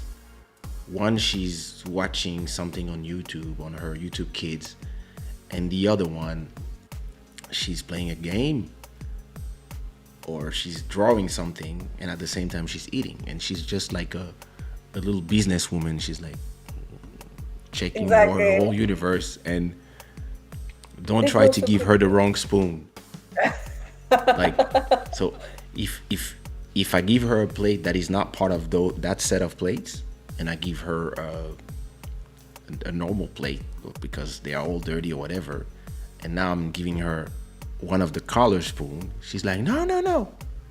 Now you have to give her the silver spoon, a normal spoon, because you're giving me It's your. what matters. It's normal. Yeah, exactly. I'm no longer eating, with baby stuff, Yeah. They're very particular. Like my son in particular. Oh my God. So he gets really upset. For example, he knows his ABC, he knows how to read, do maths, all that. Yeah, etc. He's very fascinated with numbers and that. So, for example, if we're doing, let's say, we're writing numbers, and if I'm making the 8 and the top of the 8 is bigger than the bottom, or always the same size, Okay. that's it. It's gone. It's finished. He's throwing the thing. He's like, no. He's erasing it. He gets really frustrated. He's like, no. And then he's like, 8. You do it. He says, you do it. 8. Oh, listen. I'm like, what? Who's the kid here? Me or you? He's teaching me that it's not supposed to be like that. That the top of the 8 is smaller than the bottom. I'm like, kid, It's you cannot. crazy, kids. I know. It's And for something example, else. I know. For example, he has like alphabet. The alphabet, like the alphabet. So you have the lowercase and uppercases. So all together. So if we're making the alphabet, for example, and let's say we're doing the uppercases, and I get a R that is lowercase, and I put it there. It's over. It's over. It's just over. He's just like, no. Yeah, tantrums. They just play tantrums for the fun of it, isn't it? Nowadays. But he's adorable. Listen, he's just, the other day, he just surprises me every day. The other day he was counting by 18. So pretty much the 18 times table. I was like, What? wait, are you 3? I'm like, he's like 18, whatever it's next, and then whatever it's next.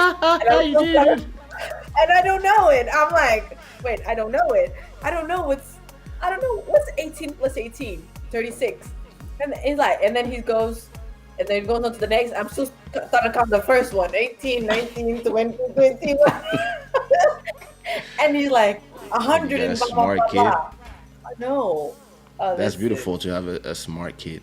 So I was about actually Abju was talking about something I was about to say. When did your English become British English? I don't have a British accent. What? Do I? Girl, listen. You speak like a pure Cockney London gal. Do I? Oh, listen. Please, someone else on the comments. Please tell me. Everybody, British accent. if you think she has a British accent, put some fire in the chat or a heart, or just say oh yes An emoji. in Yes. the chat. Put the British flag in there. You speak like a pure person from London. Like, okay, I don't ever want to do that. I don't speak like that. Oh, you No, anyway, it's people, I guess Yes, it's an Americans. influence. I heard the accent. Or whatever. Can I just say that it's a mix of everything. I don't have a British accent. Listen, Pure hey, landowner is saying Guys. Miss Esse. Hey sis. Bruno is saying, I was just going to say I love her British accent.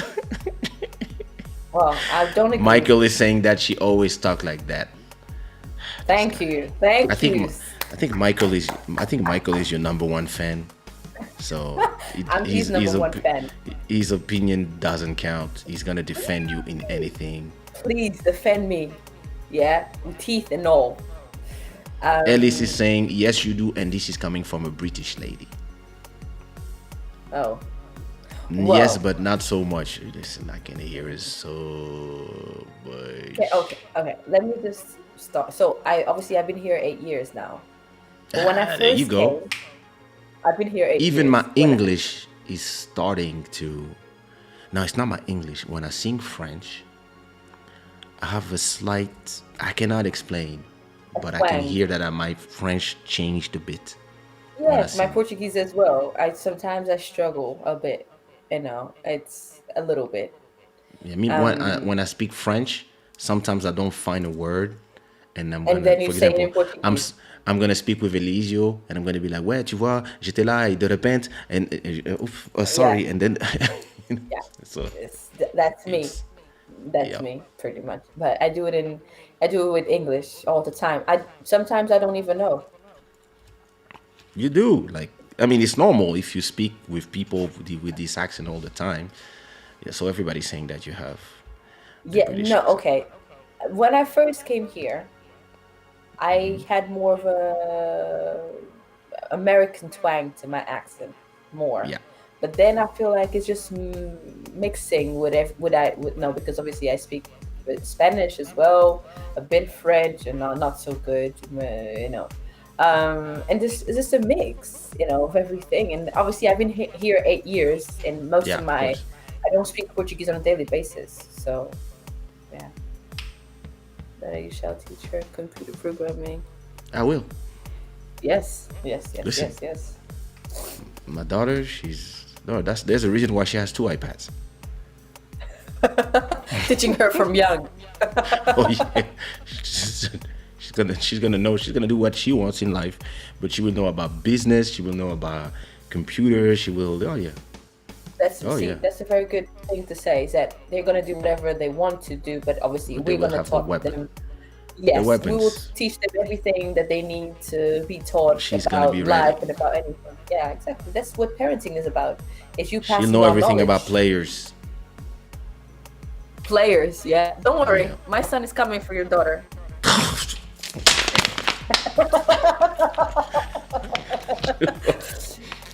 If he's like his So you see- dad, he likes older Some- women. So I'm gonna tell you one thing about you girls, because you are exactly that person. You are a woman. I was about to say you're a Yes. girl because you're my little girl, but yes, I can be. It's okay. you are the type of girl, right? From all your love stories, all the guys who broke your heart, and all the fuckery you've been through, you were in my ear telling me, oh, he did this, oh, he did that, oh, oh, bastard, and I was here for you. You were crying on my shoulder all these years, and like all the girls like you are raising your kid to become those little bastards to come to my daughter. No, And no, I just I know don't your daughter I is don't a agree good. with this. Like you I just should think be, you I should think teach that him to my be a son is good the guy. best. Yeah, You should my be, son is you the sh- best your daughter could have. That's all. That's all. That's all I know. you should That's teach your kid to become everything, all your exes that you've been talking to me all these last 30 of years. whatever. Yeah. He should be the contrary, because I will listen. He's my nephew, but I will cut his balls.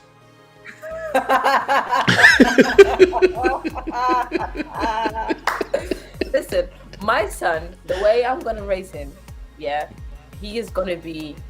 He's gonna be. I mean, I hope, and anyway, I have good expectations for him. I have the best expectations for him, and I hope he is a decent man. You know, somewhere along the line. I say this with all the respect that I could say. You know, I know that obviously your daughter is being raised by you, so, and my son is being raised by me, obviously, and his dad, obviously. But I feel like if you have a good upbringing, you turn out like a decent person. Yeah, So you I turn say it. that with all the respect.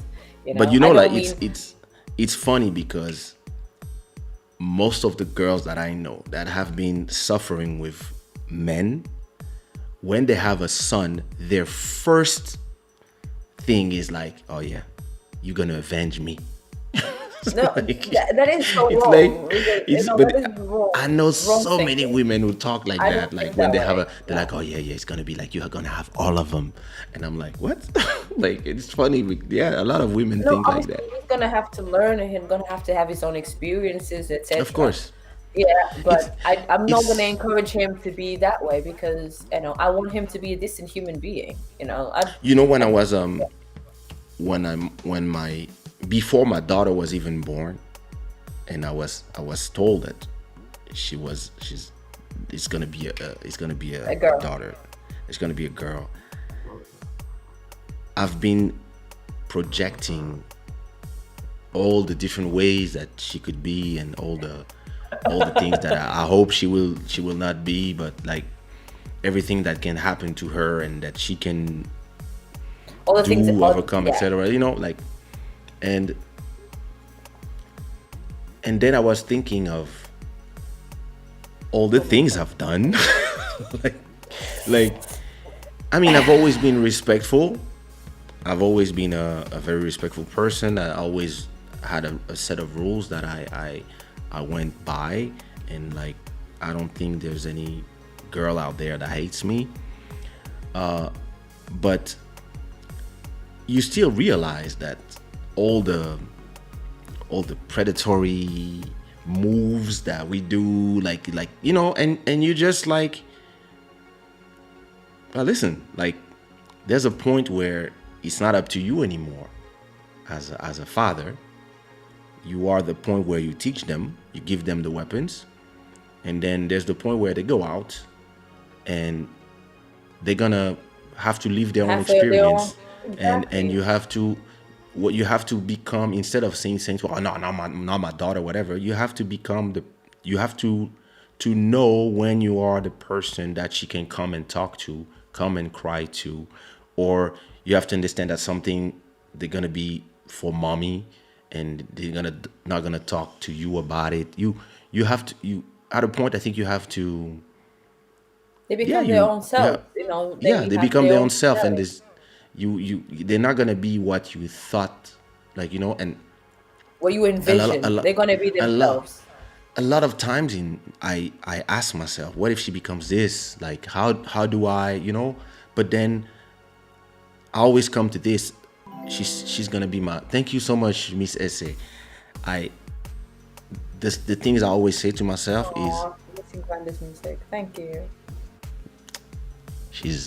I'll don't worry, I'll force her out of her holes. Sometimes Please. Yeah. I'm just gonna go. Listen, I'm like Alice one time in I was Wonderland. like, let me finish what I was saying. Go on. You know, sometimes I just said to myself, you know what? Whatever comes, whatever she chooses to do in life, just never forget that.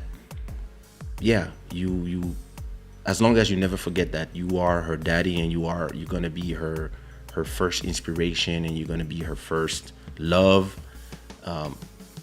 and know that at a point you're gonna have to let go, and that life is life. And I think I have enough experience to understand that, and I have one son that is 18, so it's, I think You have to make your own experiences, because those Yeah. are what make you, you know. So the same way that my experience made me, and yours Yeah. made you Kaysha. So you have to let them, For example, my mom used to always advise me, okay, so I wouldn't advise you to do this because obviously I'm more experienced, I know what's going to happen, etc. And I always used to tell her, let me. Thank you so much, Master Electronic. Thank you. So I used to always tell, let me make my own mistakes. If I don't make these mistakes, I'm never gonna learn. don't Because learn. one thing is Yeah. you telling, exactly. One thing is you telling me, and the other thing is me actually going through these experiences, and okay, now I know I shouldn't do this, or now I know this is gonna go. I need to make my own experiences in life to be able to then one day advise someone else, even if they don't want to listen or whatever. Even if I have to go through them again in any different ways, I need to go through them. And as a parent, you need to pass down values and morals, and try to educate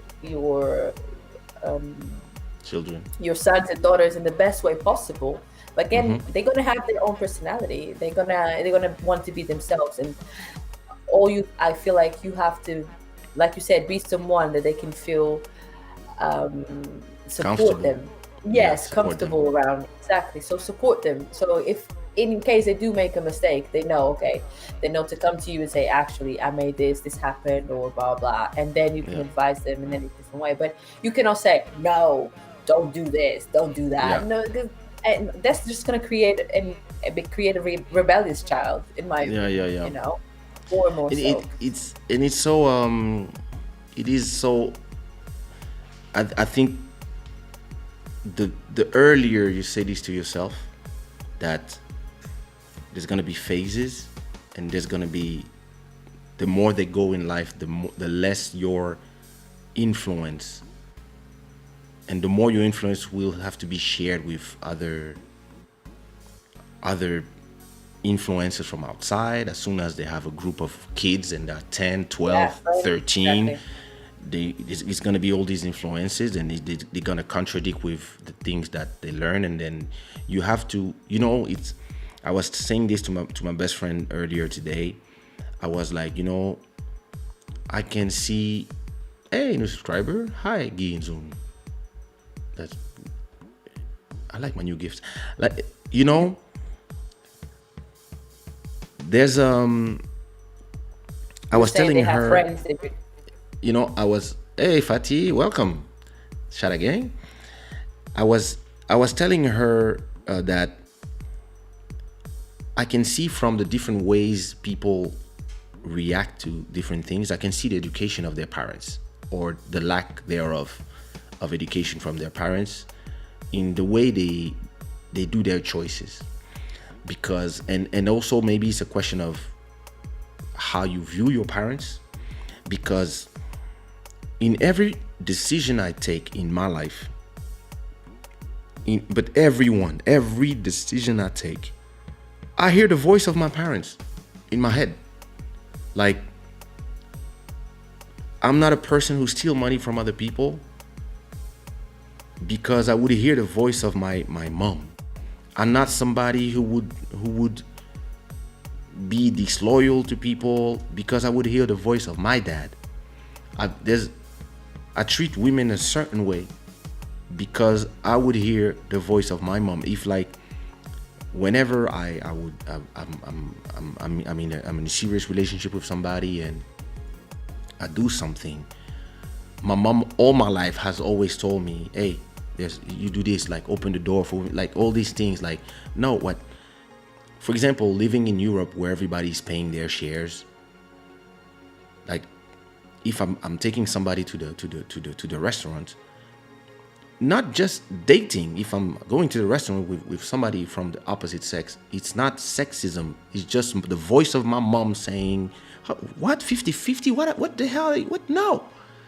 Because I've been taught like that. So I believe that our mission as parent is this, is to really be the person who will at a point become that voice in the back of their head when there's a bad choice to make.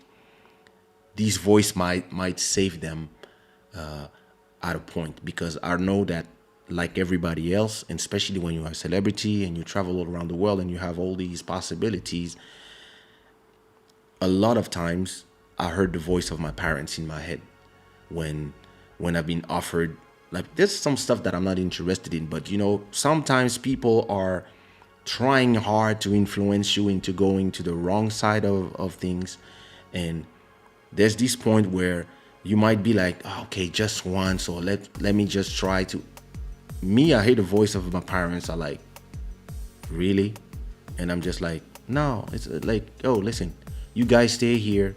I'm gonna take a taxi, go to the hotel. I'll see you tomorrow. You guys, you don't know how to party, whatever. Yes, I don't. And it's I think all this comes to the education and the value system that your parents and your friends and the people that you had the luck to be around gave you. Let's talk about Jim. Wait. African mothers tend to choose a woman for their son whenever they can. It is true. They will have an opinion. They will have an opinion on her. They will say that she's right for you or she's not right for you. Most definitely, yeah. There was something. We have a video on YouTube eating ice cream in Colombo, speaking only in English before she went to the UK.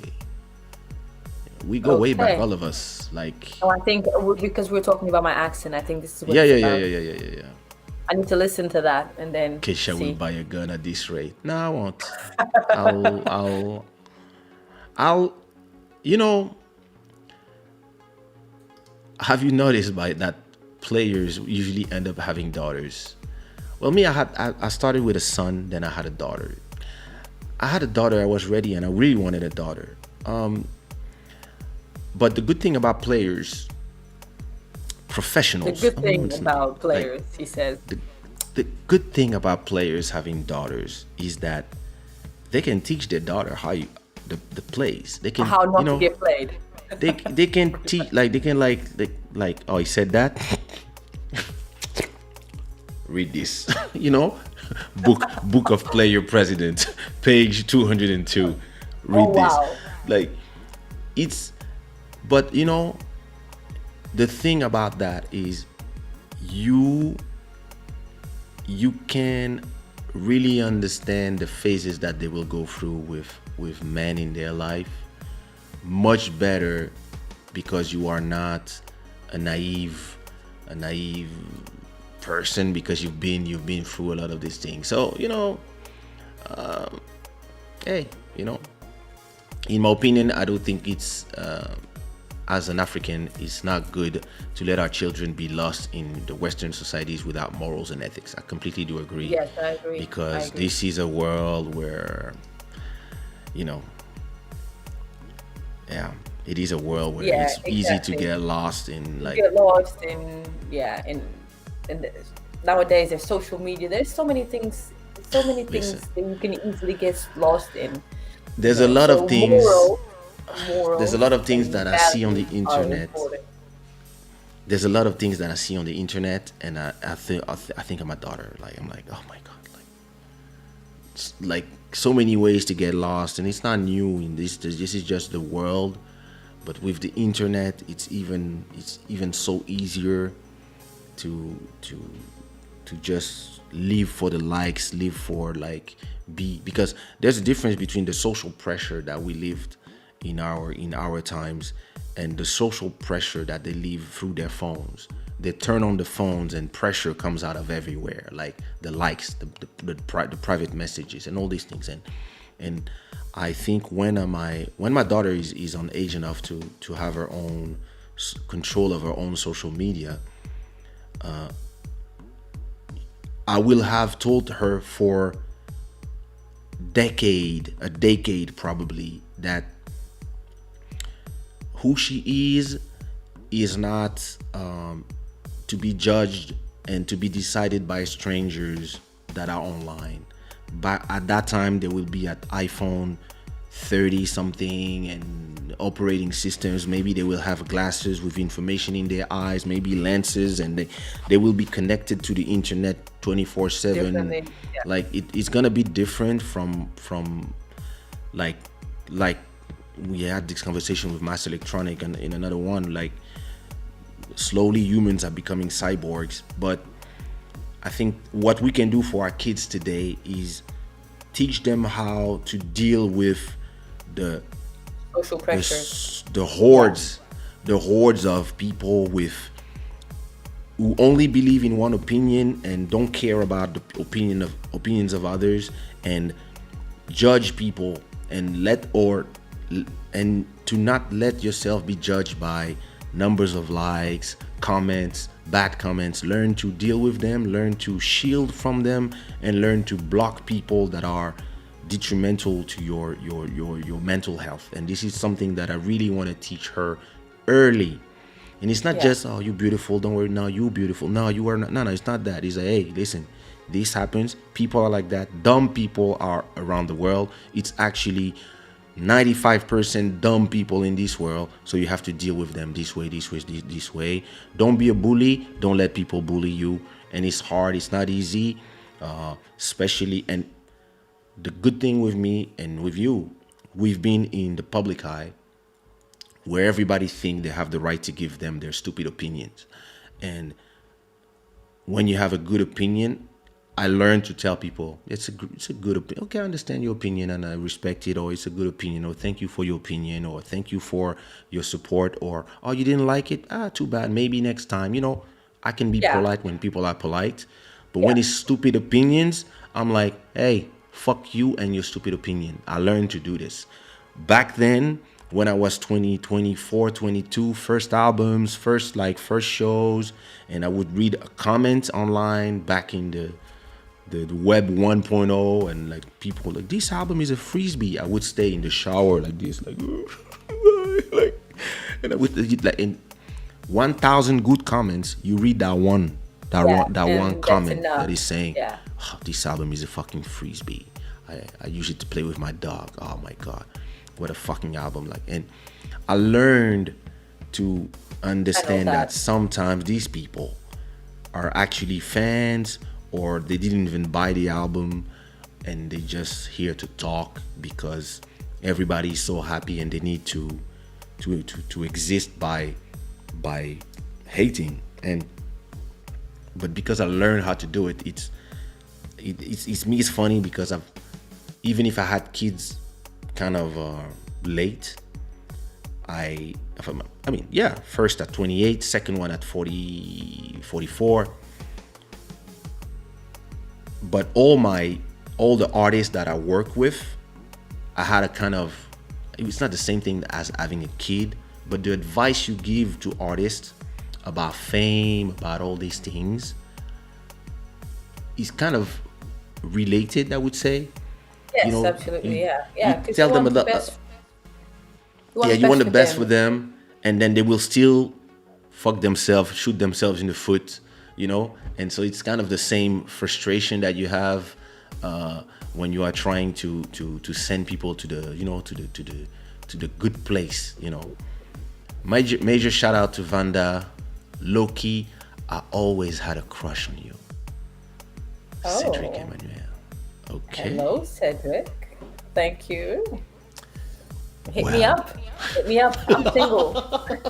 Hit me up on social media. It's what the hell? Yeah, what the at Vanda May Fitness. Kaysha, make sure to leave all my in front of her father. There. You see, in front of her father. No, that's what they do when they lost respect. Yeah. Shit. Educating children in Africa and Europe is not the same. In Europe, a Western country, children are objects of the states in the way children spend more time in school than at home. Okay, there's Children in the a Western world spend more time at school in order to be programmed to think the same way as other in the masses. Being a parent in the Western world is the hardest thing ever. It depends. Yeah, I think you have to do your job as well. Anything goes nowadays. Being a parent, you need to be aware of what's being consumed. Indeed, I do agree. So talk to me about your transformation from Vanda the singer. I mean, talk to me, talk to them, because contrary to what people think, me and you, we talk all the. I mean, sometimes she disappears on me, but I know that she's just doing her thing. And for those who ask, I'm gonna say it again. In Dropbox, there's a folder called Vanda May that no. she We're not has gonna go access there. to this. She has access to this folder, and in these folders, there's always beats. So if Vanda says, "I want to sing today," she just need to go to her folder. There's beats there. And whenever she's like, "Hey, can you put some beats in the folder, some new stuff from Malcolm and from Dim and then and Jazz Pro and this and White Taka," I'm just like, I just take in my library and I just yeah, you have your things in there. And then she disappears for 3, 4, 5, 6 months, and then she comes back with more. Is joining. Okay, we should be back on. Okay, yeah. Here.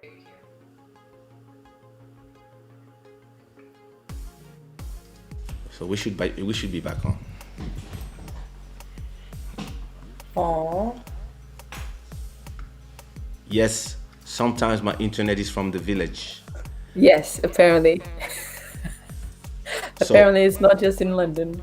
no, you know what's going on? Because everybody's at home, I guess the internet sometimes, Yes, it can just happen. yeah, some cuts. So I hope we didn't lose everybody while we were down for 5 minutes. So I hope people are coming back. Yeah. So it seems like the connection is from the village. You know what? Everybody's saying this because when I'm with Bodhisattva, his connection in the village where he lives, Yeah. he lives in Palmela, and his internet is always acting up. So Does I'm he live in always saying, Portugal? yeah, he does now. Oh. I moved all my family. Okay, clearly. So I always laugh with him that his internet is from the village. So of course From the now, village. now it's But gonna my be internet happy. today hasn't been the best. Yeah, I'll well, probably connect on my phone or something because I feel like the camera quality would be a bit better if Yeah, I ever sometimes, come on this show again. I love the conversation. I was refreshing the Thank page. you. Thank you so much. Thank I mean, you. this is Thank coming you. from one of the best interviewer from Haiti. Yes. Just to let you know. So I think everybody. I know, is- I know, Carol. Okay. I There you mean, go. yeah. Yeah, but that's why, because I never see him here. He came because of you. I can see that. I mean, No, yeah. I'm joking. So I was about to pick up my backbook and toss it against the wall. So let's talk about your journey from Non-muscle to muscle. from like, because I see you go. I've seen you go from just moving to London, music, and then starting to be in fitness, and then to becoming a full-fledged personal trainer. I know, right? It's So just, how did it happen? Like, were you always into sorry, were you always into sports? into my fitness. So Yeah. it started. Well, I used to go gym in Portugal, but not as much. I started taking it more seriously when I got here. Firstly, more as an outlet. Sorry. Firstly, more as an outlet, as in just finding out things that I could do, how I could change my body, and then I was like, whoa, I really enjoyed this. Okay. And then people start asking me for advice, things that I used to do, etc. What do you do for this? What do you do for that? And then I start traveling a little bit with my diet, and my body started to change. And I was Okay. like, whoa, I like this. This is different. I like it. And then it just became a passion of mine. And then obviously, I met my partner at the time, and obviously he was also a personal trainer already. And Okay. then I was like, oh my God, yes. And then it just became my life. And then I was like, and then then the course, I became a personal trainer. And I wanted to help people find their motivation, find their confidence, because I became so much more confident with my new body, let's say, quote unquote. But I Okay. just became a more confident person, not just in the gym, but I find that, for example, a lot of women, as being a personal trainer, I find that a lot of women are still very scared into going to the weights area, because obviously in every gym, the it's the weights area is mainly populated by men. Yeah. So the confidence to sometimes women want to try some weight training, but they don't have the confidence to go into that. Or some gyms have just female designated areas. Okay. And I think that it's important for all females to feel comfortable to be in any environment that they want to be, whether it's uh, mainly male populated or not. And not just that. I wanted to help people become their better selves. I always say this to my clients. I want you to become more confident, and as their body changes, I see the progresses, that how mentally they also change. They are so much more empowered, so much more confident in themselves. The way they portray themselves, I'm just going to give this example. So I had this client who obviously she changed drastically. She changed, but and she knew that she didn't, at the first she didn't really know, but then she realized how much she had changed. And then even the way she portrayed herself, she felt like, oh my God, I've been getting so much more attention from guys all of a sudden. Okay. Not because of how she looked, but because she was so much more confident in herself, to be herself, to express herself. Yeah. For me, that's such a beautiful thing to be able to do for someone. So this is what motivates me to keep on helping other people to just find the beauty on the outside, so the body, but also the beauty within, to help find people find their better selves. I have so many success stories, and I'm just grateful that I was able to find a second passion after music, after then doing that. Yeah, and then obviously my own self. I'm a gym fanatic. For those, So how like, but how did you? Because I remember when you started like really cutting and even doing like those. extreme, more or less extreme dieting, Yeah, quote you were unquote. really like. Yeah. I've seen the transformation of your body firsthand. So we've been talking, of course, about this for years now. Yeah. How did you go from doing it for yourself and to becoming your job? Because now it's your job. Like your Yeah. main job now is personal trainer. And you have clients, regular clients. So like, do you work? Was it something that was proposed to you from a gym, or like how did you go from? People used to think I was a personal trainer. It's funny enough, because of the way I Okay. looked. Because people used to come to me for advice. We used to think, and then obviously me and my partner, we had a business idea of creating a boot camp, and I needed the qualification to do so. So that came about, and I just think it makes sense. It made sense for me to do that. So yeah. So like I said, it was more. It's the way What I the look, hell? because That's not the Vanda. No. probably not. Yeah, no, really not. But as you can see, it's just mainly fitness posts.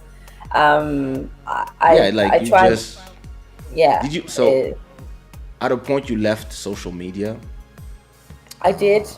I to did. I had a different page. yeah, Uh, that the Vanda May page is yeah. has been deactivated for quite some time now.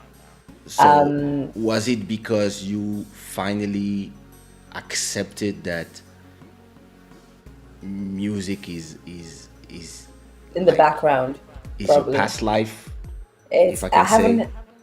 Not a Well, past life, because we always, like I said, it's something that you can always come to when you want, but it's not.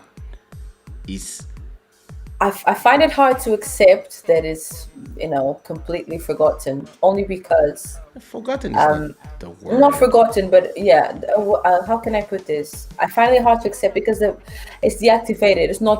I haven't been able to delete it completely. Not only because Okay. they're my memories, but because it's such a big part of my life.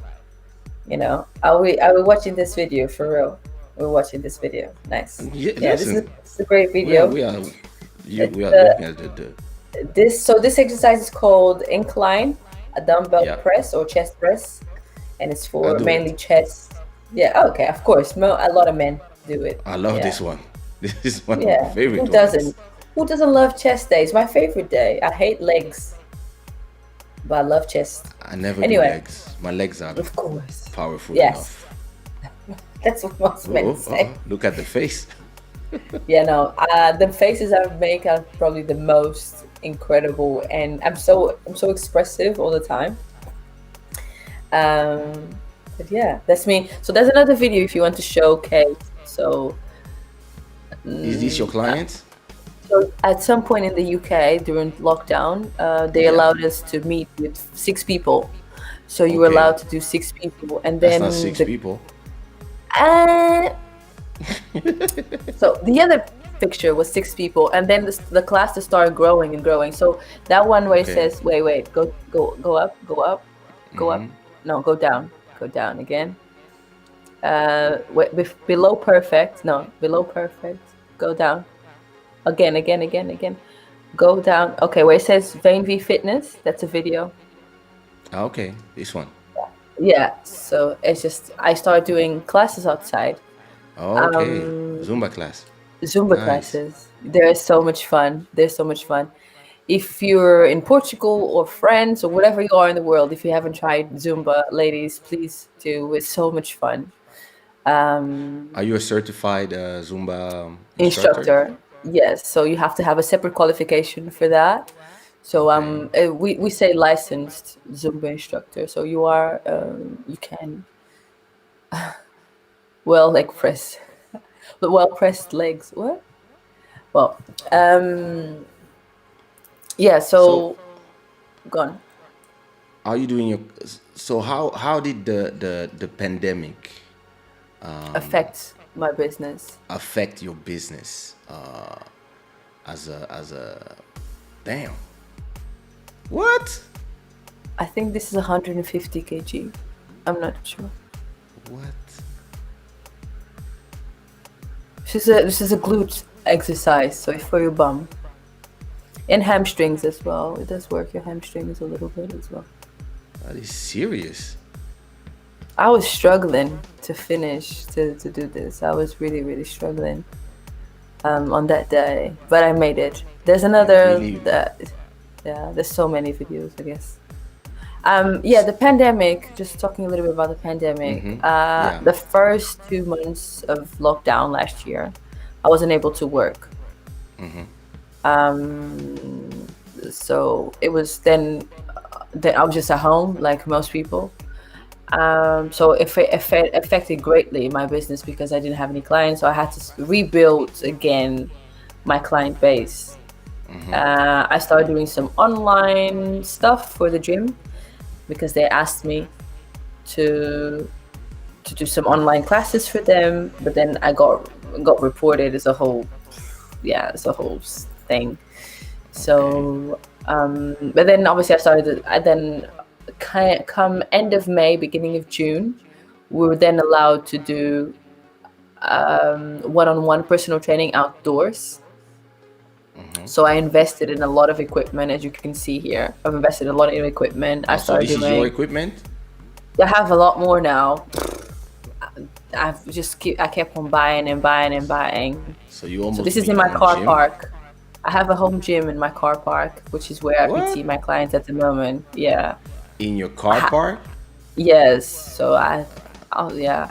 I have to Wow. post some more pictures. I haven't had the time. That I have more. I have so much more things. I have How a many squat kilos is rack. this? How many kilos This is is this? I think 70. It's not that much. So I think it's 70 kg probably. I don't know if It I looks can a do this. lot, but it's only 70. This is in Yeah. your car park. This is in my car park. This is not recent. This is so in London we've had 3 lockdowns now. Okay. This was the second lockdown. I have a bigger space now. Yeah, which is at the back. So I have a squat rack, I have sissy squat, I have bench press now. I have leg extension, leg curl. I have loads of different equipment that things that I can do. Wow. Yeah, so I started PTing, building my client base again, which was great, doing outdoor classes. Then eventually in end of July, the gyms opened on 25th of July. I started building again my client base, having more and more clients. Obviously, still people are quite fearful coming to the gym. But then I started building it again, and then came lockdown, and people are like, okay, again, we cannot PT, we cannot do this. So obviously I kept some of my clients, I gained some new ones, but it's just a work in progress. I feel like there's so much fear put by the media, but then at the same time a lot of people still want to work out, still want to keep because for their mental health as well. As you know, the UK is one of the countries with the most suicide rates because obviously of the weather. Thank you, Dalia. Because of the weather and because there's no sun, so obviously most of us, we are vitamin deficient. Where was I? So obviously people want to work out, want to try and keep healthy, but at the same time it's hard for most people because how do you find the motivation when it's cold and it's raining and it's snowing outside? So your clients, are they the clients that are from a gym, or they are your clients that private clients? It's really like they pay a gym to work with you, or they pay you directly? Yeah, so I'm self-employed. So even when I work at the gym, I'm self-employed. So I have an agreement with the gym where I'm there for I'm there. Do you so pay now the gym, or you pay a percentage on the clients? No percentages. So Okay. This is what I was about to explain. So before I used to pay rent to the gym. Okay. So I pay a rent in order to do my business there. But now, or not now, but before lockdown, we had an agreement where I'm there in the gym, just helping members, getting it sorted out their membership for a certain amount of hours, not that many, like a certain amount of hours, just to help them. And in return, I don't have to pay rent. Okay. Yeah, so it balances out, and I don't have to pay the rent, so which is good. How many private clients do you have? At the moment, I have around 10 hours worth, more or less. So I try and obviously, because it's more like a part-time job for me, I guess, but it pays well because obviously more like that. We have workouts that I do, meal plans that I do. Well, I'm not really qualified, but don't tell nobody. No personal trainer is actually qualified to give out meal plans, by the way, but every personal trainer does it. Yeah, you have to have a specialization on nutrition, or so you need to be a nutritionist or a dietitian, which most of us aren't. But then obviously you have experience, so you can go by that. Yeah. So I do that. I'm not doing any classes at the moment online, but I feel like perhaps it's something that I should invest in because I was about to go there. Yeah, because But it's just probably it's more and more is the way forward. Uh, I prefer the in face-to-face interaction with my clients, and I find that a lot of my clients have tried the virtual way, and the virtual way does not give you longevity. People get demotivated very easily I, th- because they don't you know, have anyone to be there and saying like, "Hey, let's yeah, do this, let's do that." It takes a lot of perseverance, a lot of will yeah, for yeah, yeah. people That to, sometimes yeah, people don't have. You know, me, exactly. it's interesting, but yeah, 47, you start having those little thingies here and Things that there, you don't want them to be there. Yeah, I guess. and somehow, when I heard the word personal trainer, I just like, I don't want like to have somebody behind me. I just want to do it my way. It's like, uh, and I believe that, of course, it's a question of will. I completely do agree with you, but we are in a moment in life where we actually don't really have a choice in terms Yeah. of if we want to be able to continue our business, we have to reinvent ourselves. I Yes. It's not my first live. You and I were doing lives on YouTube 11 years ago, so it's not like if it's something new, but and I prefer being in front of a live audience when I perform, when I sing, because I want to feel the energy of the people, etc. But I really believe that coming online and deciding to do Club Shada 2 times a week, it really helped me go through the pandemic without ever feeling bored or lost in my thoughts, because every Sunday and every Wednesday I You have have something to look forward to. something to look forward to, and I have people that are waiting for me. And this is not my this was not intended to be my business, and my business was taking a plane, going in a country and performing. I think you and I had conversations from I was probably talking to you from 30 different countries, because since you Oh know yeah. me, I've been in a plane every week, Yeah. and it's been now a whole year almost that I didn't take a plane and I didn't travel, and I've just been in my house most of the time. If I'm just having a walk, and being online, not only it helped my business, because it actually is a business that I'm doing. I'm not just here talking to talk. It is also a business. I will soon sell advertisements, sponsor placement to brands on this, and this is how I'm gonna generate money from this that I'm doing, because you know me, I'm like at a point that there's always the business side, right? Of And course. I've seen that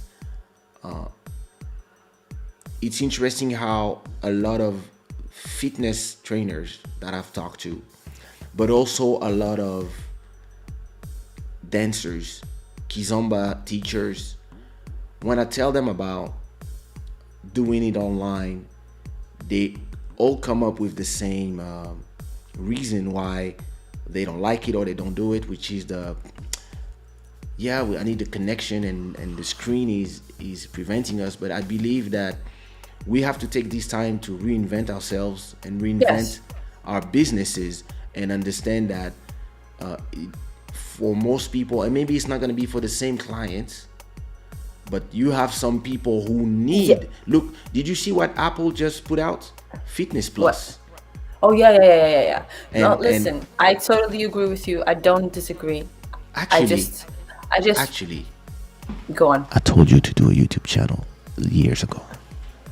Yes, yes, yes. I agree with you, but I need to say this as well. For me, like I said, I do it because I really want to help my clients. I want to, I really want to help my clients. I don't want to just work online with someone and then have someone give up on the Of first or course. third week, because they will not, because you buy a plan online, like for example, yourself. Yeah, let's give yourself as an example. You said you want to do it your way.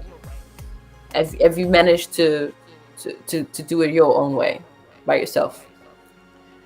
I do my 50 kilometers walk. Yes, but someone, if having someone there I'm is gonna going to get a help you PT. I'm gonna get a PT. I'm it's gonna going to get a help you. Yeah, yeah. I'm so gonna having get a real. someone there is going to help you, and Of course. not only because they're going to push you, but you're going to have the accountability. So you have someone that you have to answer to, someone that is you have to look up to, someone that you don't want to let down, someone is going to tell you, okay, do this, that, and that. Someone is that's going to take the someone is going to take the responsibility. Yeah, just I Yeah, was yeah, reading the yeah. comments. Yeah, Yeah, I know. so this is why I do it, and this is why it's important for me to see say face to face. Yeah. I when I was doing classes with my clients, I've like for example, I was offering online um, morning classes to my clients for the clients that were already mine for free. Yeah. I've and I would come record and then I'll tell them, okay, do it. They wouldn't Yeah. do it. They wouldn't do it, So I feel like a lot of people in the UK, especially in the UK, Yeah. especially being as depressing as it is outside, they Yeah. need extra motivation. And I understand maybe it's time for me to, like you said, maybe it's time for me to not think just about that and trying to broad make Yeah, my broadly, like, because the thing about it's I've said it before. What I'm doing here, if I did it on Instagram, I would have. So we had 500 and such people watching. This number will double tomorrow with everybody that will watch the replay, and during the week it will, people. This video will be there forever. If I did it on Instagram, I would have probably maybe, I don't know, 4 times more people. yeah. But then their attention span would be shorter. And from Instagram, I could not do a business from it. I could just be there, talk, people would be there, everybody would be in the comment telling, não vais cantar? Canta. Então, quanto vai cantar? Ei, não vais cantar? Ei, canta One Love, canta Fiona, Fogo, esse gajo não está a cantar, Fogo. And the reason I did it on YouTube was that Because you're I smart, understood and and I because you're a bit business inclined, and you know how to make exactly. I do it. And for me, But- it's really common sense. It just you know. But you see, when I started it here, when I started this show, I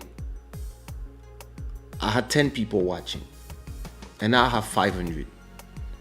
And I didn't go from, I want the same people or the people that come to my shows, or like, I was like, okay, I'm gonna start something new, and I'm gonna make it become something big, because I'm not trying to replace performing on stage in clubs with this. This is something different, and I'm not trying to receive the same thing that I would have received if I was performing. Is something different. I talk. In the beginning, some people were like, so when are you gonna sing? And I was like, I'm not here to sing. I'm here to present myself in a different way. And I believe that if I was a personal trainer, I would probably have a YouTube live show where I would do my trainings online and see if people would come after. Maybe a lot of people could come and watch the replay to do it at home, and maybe not your usual clients, but some new people who would discover you. Yeah. And then I would also have shows where I would do Q&A the same way I'm here talking to people and answering questions and letting them have a part of the conversation. And I would be having for example, a conversation about nutrition, like those things that you believe that there are things that it's boring to talk about, and then when you start talking about them, you realize that your chat is on fire with people asking, yeah, but what about this? Hey, what is BCLLA? What is this? Oh, hey, I want to do this. What can I take? And then all of a sudden you find your audience and you find some new people who discover you in a different light and who are actually coming as a virtual clients, and they once you fight in French we say fidelize. I know, retention. It's retention. Once you retain your clients, your new audience, then they start coming. Look what I found. It's never too late. And I told you it was lost here somewhere. But nobody complained about echo, so I guess it's okay. Yeah. So once you have found the clientele of this and not brought the others, some of the others might come, but what's interesting is all the new people you will find, because the internet has a difference, is that there's 2 billion people, and in these 2 billion people you might have people in Brazil that look, put in the chat the flag of where you are watching from. You would see you have people from London, people from Brussels, people from Congo, like people are watching from everywhere. And a lot of these people, I remember when they came the first time, and now we are episode 84, and a lot of them, I remember when they came the first time, and I remember when I was like, oh, in my head I was like, oh, this person is coming for the second time. And then after 10 episodes, I'm like, okay, regular. And a lot of people, have been regulars of this show. Joel is coming from Canada, so people are coming from so many different places and watching this. And this is not the Kaysha that you would have thought if I tell you, oh, Kaysha has a show on Instagram, on YouTube, and you would not think that you would be there and Kaysha is talking 3 hours on a podcast style and having conversations with people, and he's gonna invite singers, and they're not singing, they're just talking. They're talking about life, they're talking about the issues, they're talking about, like, I had a show, I was talking about cryptocurrencies. I have shows where I talk like subjects, and even if you and me, we did it before, but when we did it, we were in the middle of our performer's life. And as well, it's the same way as you. Music is not behind, because I'm super active. I make music every week. I release singles. But performing is something that I've been doing less and less and less and less, and I'm replacing it with different things. And I believe, and I think we had this conversation years ago when you were really into the fitness thing, and I remember telling you, hey, do a YouTube channel, and you can even use your own music in there, or you can use some of my house music stuff or whatever. And wait a minute, why did my music stop in the back? Wait a minute, whoa, what's going on? Yeah, it did stop. Wait, Spotify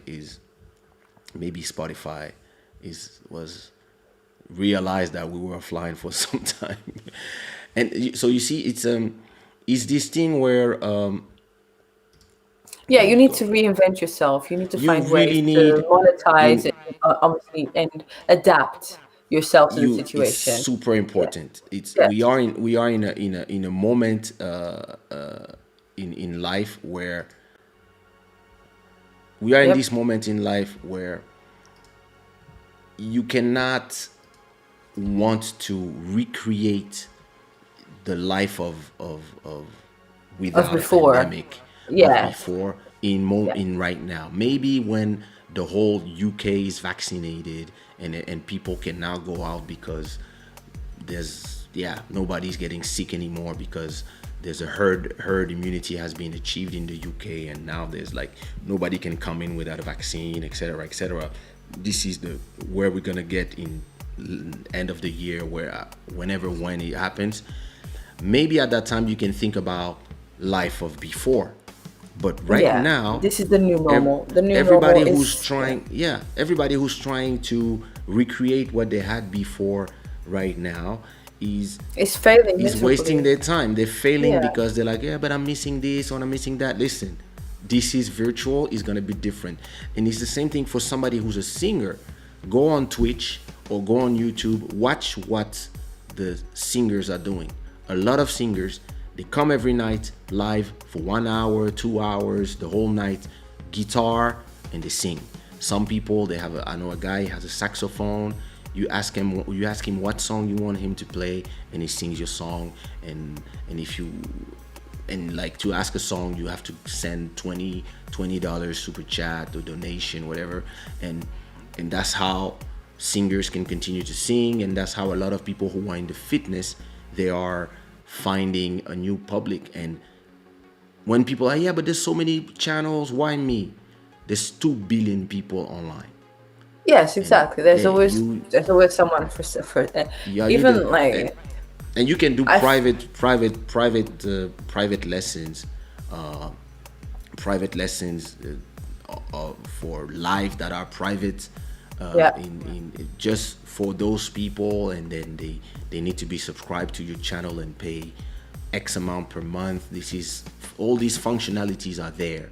All you need to do is start using them so that you can continue your business online while you can, and from home, so that maybe when you come back to the offline world, you might continue this because you found people A that new way. need it. Yeah. Yeah.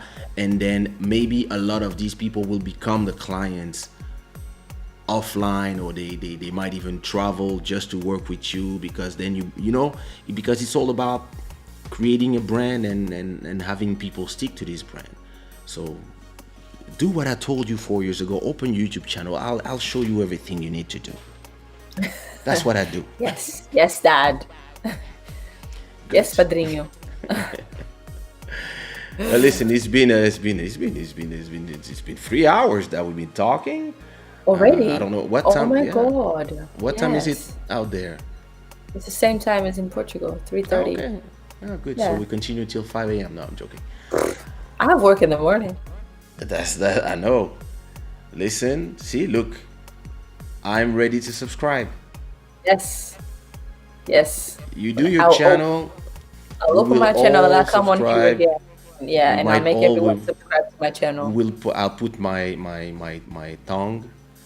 I'll put my special tongue to do my gym, and I will, from my living room, I'll be like, toot, toot, toot, toot, toot, Listen. toot, toot, Listen. toot, toot, toot. Shall I make me rich? Is that what it is? You have to. I don't know if you've seen that video where there's a guy goes on TV and then he just goes and does a dance like this. Oh my God, it's so funny. I need to send it to Send you. it It's to old me. school. It's old school. Oh, those gyms. Yeah, no, I think I Yeah, have it, yeah. yeah. Yeah. Those one from the 80s. Yeah, and he just starts dancing like this. Oh my God, it's amazing. It's amazing. I know which It's amazing. video. Yeah. Do you know which one? And he's wearing like Yeah. really short shorts. Yes. Oh God. I have another one where there's a bunch of them, because this used to be a show, a weekly show. This used to be every morning or something Yeah. like that on the back then, when in the 80s, with the Miami Vice style music. Yeah, that's it.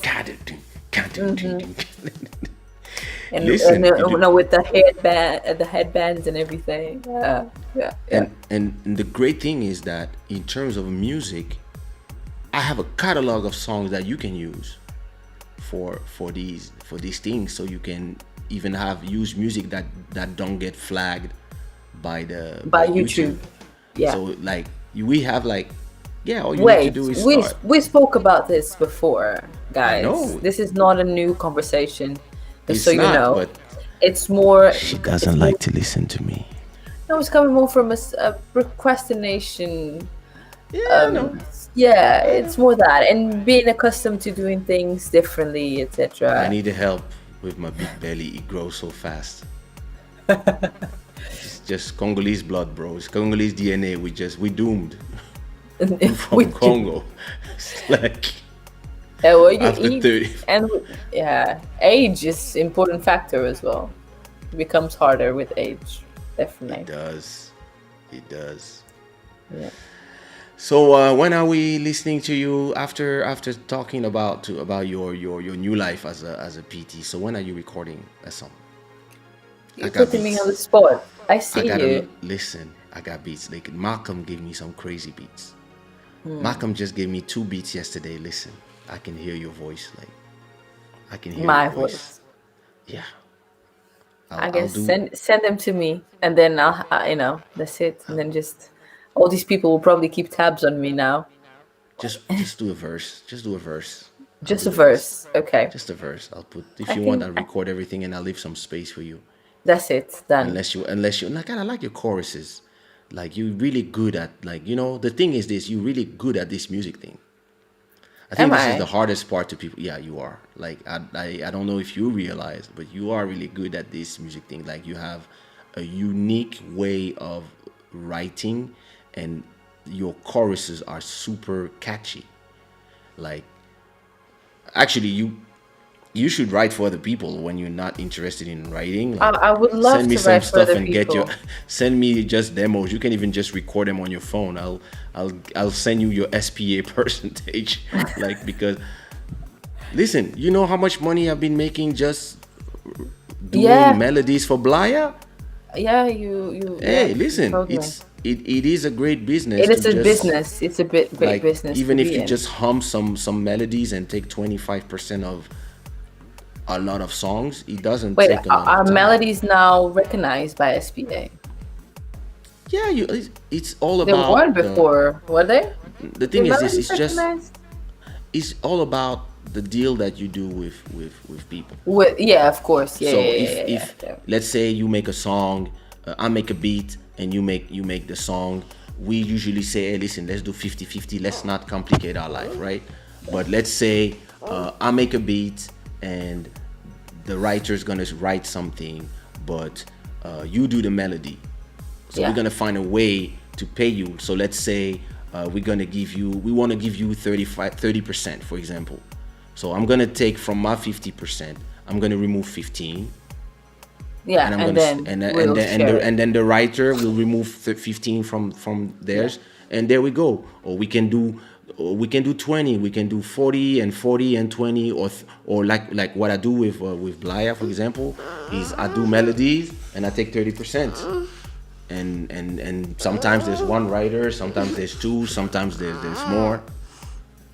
It's time to go to bed. I know, we're gonna go to bed. So it's I believe that it's Found myself rocking as well with you. It's like, I don't know why I did that. it's not, listen, it's just it's there. Why did I It's rock programming. with you? Anyway, It's motherhood. I'm You ready for telling the you. second one? No. I'll never be ready for the second one. Oh my god, I'm ready for the third one. Let's not talk about how it was, because it was horrible. But yeah, let's not talk about that. Let's talk about But yeah, childbirth. listen, I'll send you the beat. Okay, send it to me. Send it I'll to send you the me. beat. Listen, you still have I your have, microphone. I have time. I have free time. Loads. I mean, not loads, but I have some free time. You know, so- when Kyle's asleep, he's sleeping a bit better now. He can sleep sometimes through the night. It depends on the day. So I can probably record more. He wake less. Actually, Before, I'm gonna leave people with my favorite song from you and I. It's not Malembe Malembe. We reached 1 million stream. But where? Really? yeah, Ah. people don't realize that Vanda May and I have a bunch of songs together. And even when people, she doesn't sing anymore, listen, we have Malembe Malembe, Work, all the remixes from Malembe Malembe, and Good Guy, Good Girl that got Yes, released that we didn't yeah. even know. Cry Then For we Me have- Now. Yes. There's one more. Excuse Me Girl. This is the one I'm gonna play. Excuse me, girl. That's my it. favorite song from me and you. Like this is Aw. for me like I'm gonna go get some Mark G beats because it's time. It's time. Mark G. Yeah. Mark G does. He still does beats. Of course he does. He's more into live. He's more into live shows and stuff. But He has always been a little bit like that. To be yeah, fair. but now he's Yeah. really into it. Into it. So, listen, it's been a pleasure finally Yes. having you. Thank you so much for having me. Wait, before you go and say goodbye to me, let me say my piece. I Your want to say thank you piece. so thank you so much for having me on your show. It means a lot because I feel like it's a good platform for artists like myself and other other people to just come and talk about the other side of Themselves. things, the other side of Yeah. music, that is not just music related. It's more like there's some background, etc. So yeah, thank you for allowing me to speak on your platform and to allow me to obviously express how things have been for me. Yeah. And We, show your big arms. wait. Are they They're bigger not than that mine? big now. I don't know which Yeah. one is bigger.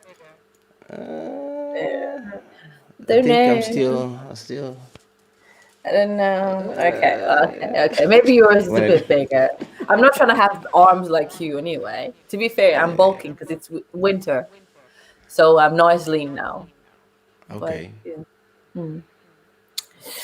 But yeah, again, thank you for having me. Thank you guys so much for watching. Thank you so much for the Yeah. lovely Thank you. comments and Like, so much love I've received today. I haven't received this much love. I'm feeling like a superstar right now. hey, you are amazing. So thank you so much. Oh, look, see? So many nice comments. Funny, they're laughing now about. Oh yeah, yeah, Wow. exactly. I don't know what we said. Master Electronic is asking Vanda May featuring Anarita. I Yeah, gotta what find her. instead of people still I doing have no music? idea where is she. I have Oh, no idea. I have to find her. I'm gonna text her see if she has the same number. I nice meeting love you, Cry for Me Now. Emmanuel. I Yes, love cry Cry for for me Me now. Now. Oh, play that. Now I'm gonna play Excuse Me Girl. This is my favorite. I can play a few songs, but usually I just play one. But you know what? It This is was. what I'm gonna do. Maybe tomorrow, maybe Saturday, I will play. I will do a special Vanda May, and I will just play Vanda May songs Done. as a live stream. I'm gonna keep tabs on that. I'm gonna come here and watch. Yeah, of course. I'm You joking. have to be in the chat the whole time. And we're gonna comment the song. We're gonna ask you who's the guy you're talking Thank about you, in the song Ataka. and stuff. New music Thank soon, please. yes, yes, See, yes. Kaysha's Maro making sure is of that. here. He doesn't say nothing, but he's there, and it's good. I like that. Yeah, he's Maro, there. I hey, see you. Oh Maro, my god, I need to finish that song with Gino. you see, you have work to Sorry. do. I know. I need that. I started it Limaro, already, to be fair. But tomorrow you have to send me your remixes because I'm closing Friday. Just saying. Nice meeting you. yes, It nice meeting was a you, pleasure Emmanuel. meeting you. British British accent. accent for So you. much love Grande today. prazer, Vanda. O Love prazer é you, todo Vanda meu. Santiago. Oh, hearts, guys. Loads. Last question. So this guy always want to put last question. It's over. Where did you get the inspiration of 2AL? She was just looking at me where she was writing it. I remember she was just looking at me and she was like, Yeah, probably. 2AL. Yeah, don't say stuff like that because people get the wrong impression. No, it's just like there's a lot No, of rumors no, we already. don't. No, So no, yeah, no, it's no. best. We don't mix. We don't mix. Yes. It's family. Uh, Special VMA. Okay, I will do a special VMA. I'm just bummed. I've only remixed Vanda's song.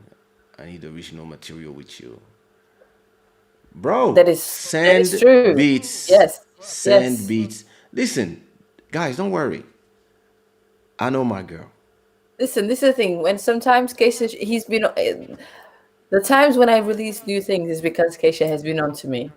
He goes Yep. like, you need to release new song now. I need this by tomorrow or Yep. yesterday sometimes, and Yeah. then that's when I do it. Yep. So don't worry. I need that pressure. I need that little extra pressure. So if I'm not making any songs, blame Kaysha. Simple. All right. Okay. I'm gonna prepare some beats and we'll see. Oh, okay, okay. Thank you, PP. Is Vanda May on your next album, Keisha? I can still put her. Meaning no. That's the no. See, he doesn't Not want me yet. there. Oh, Joking, come on. joking, Yes. joking. I was Thank you for fishing. being there, Vanda May. Oh, Vanda May, the real return, please. Lil Maro, she's into muscles now. I loved your conversation so much. It was a pleasure to listen to you too. Lots of heart and fire for Mr. K and Miss Vanda. Thank you Thank so you. much. You the man K, we count on you. Yeah, I guess. Oh my God, Carol has been the whole time here. Can you see Love that? it. Yeah. Oh, this is amazing. This is a legend, guys. Carell is not nobody. He's a legend. Well, anyway, it's been a real pleasure having you and being able to have a little bit of those conversations that we usually have privately and to have them for the people. I think it's important also for artists to have the platform when they can talk between themselves about those things. And as for me, I'm gonna go continue to babysit as I'm alone with my baby girl, as the wife is Yes. in Guinea-Bissau and I'm in quarantine. You know, so put some fires in the chat for the Queen Vanda May when we listen to this beautiful song called "Excuse Me, Girl." Thank you.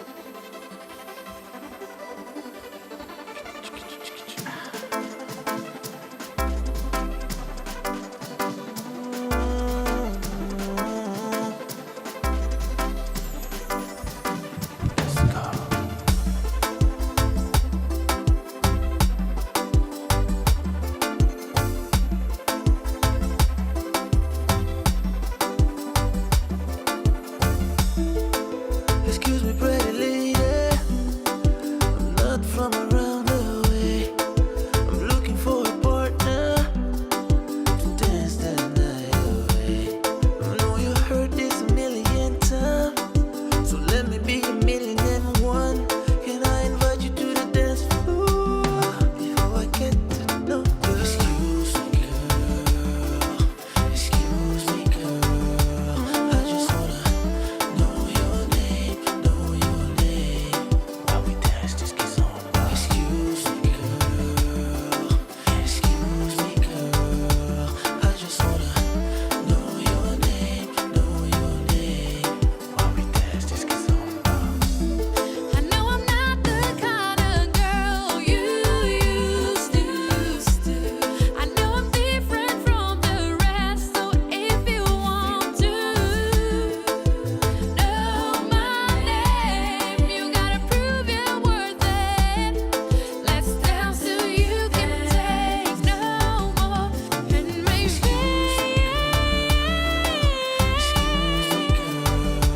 I'll show you my name, while we dance till it's on fire. Excuse me, girl. I just wanna know your name, You wanna know my name, you gotta prove it to me.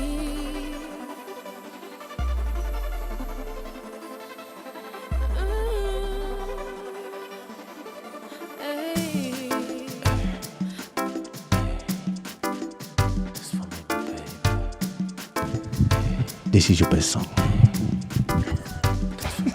You got the sexiest body on the dance floor. The sexiest body on the dance floor. Dance some more, my baby. You got the sexiest body on the dance floor. The sexiest body on the dance floor.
estou maluca. Meu corpo já não me obedece. Estou a perder controlo e tu és o meu consolo. É um delírio os teus lábios nos meus. Se continuar, vou ter uma overdose de ti. Mas cheguei no mais, não vou parar por aqui. Não, tu e esse toque, essa com a minha boca. Agora quero água, ficar muito louca. Estás no meu sistema e eu sei que tu és o meu. Estou viciada. És o meu ecstasy.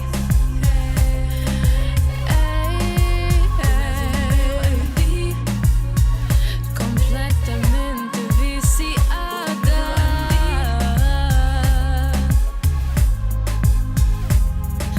Sabes que te quero consumir. Estou completamente dependente. Oh, é um efeito que só tu tens. Um pouco de ti me deixa nas nuvens. Não consigo parar por mais que tente. Estou tóxico dependente. Oh, oh, oh, oh.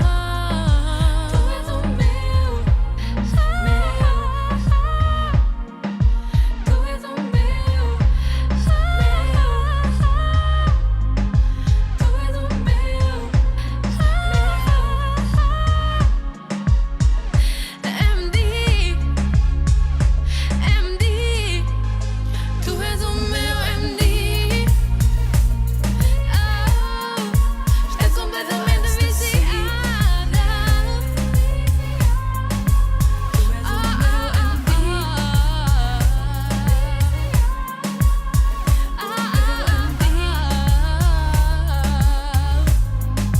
tu és o meu MD. És o meu ecstasy. Tu és o meu MD. O meu MD.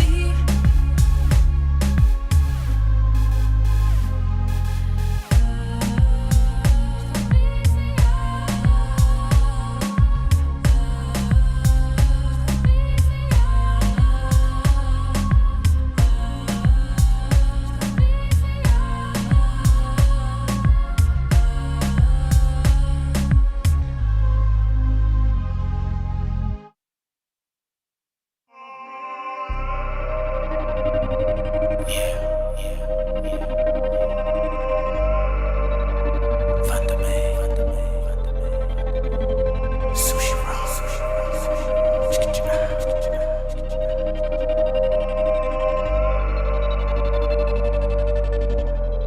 let's go. Eu te escolhi e agora vais ser meu, custe o que custar. Não tens pra onde fugir, não tens pra onde te esconder. Pois onde fores eu vou te encontrar. Não me importa o que queres, não me interessa o que disseres. Perseguição. Eu sou a polícia e tu és o ladrão. Perseguição.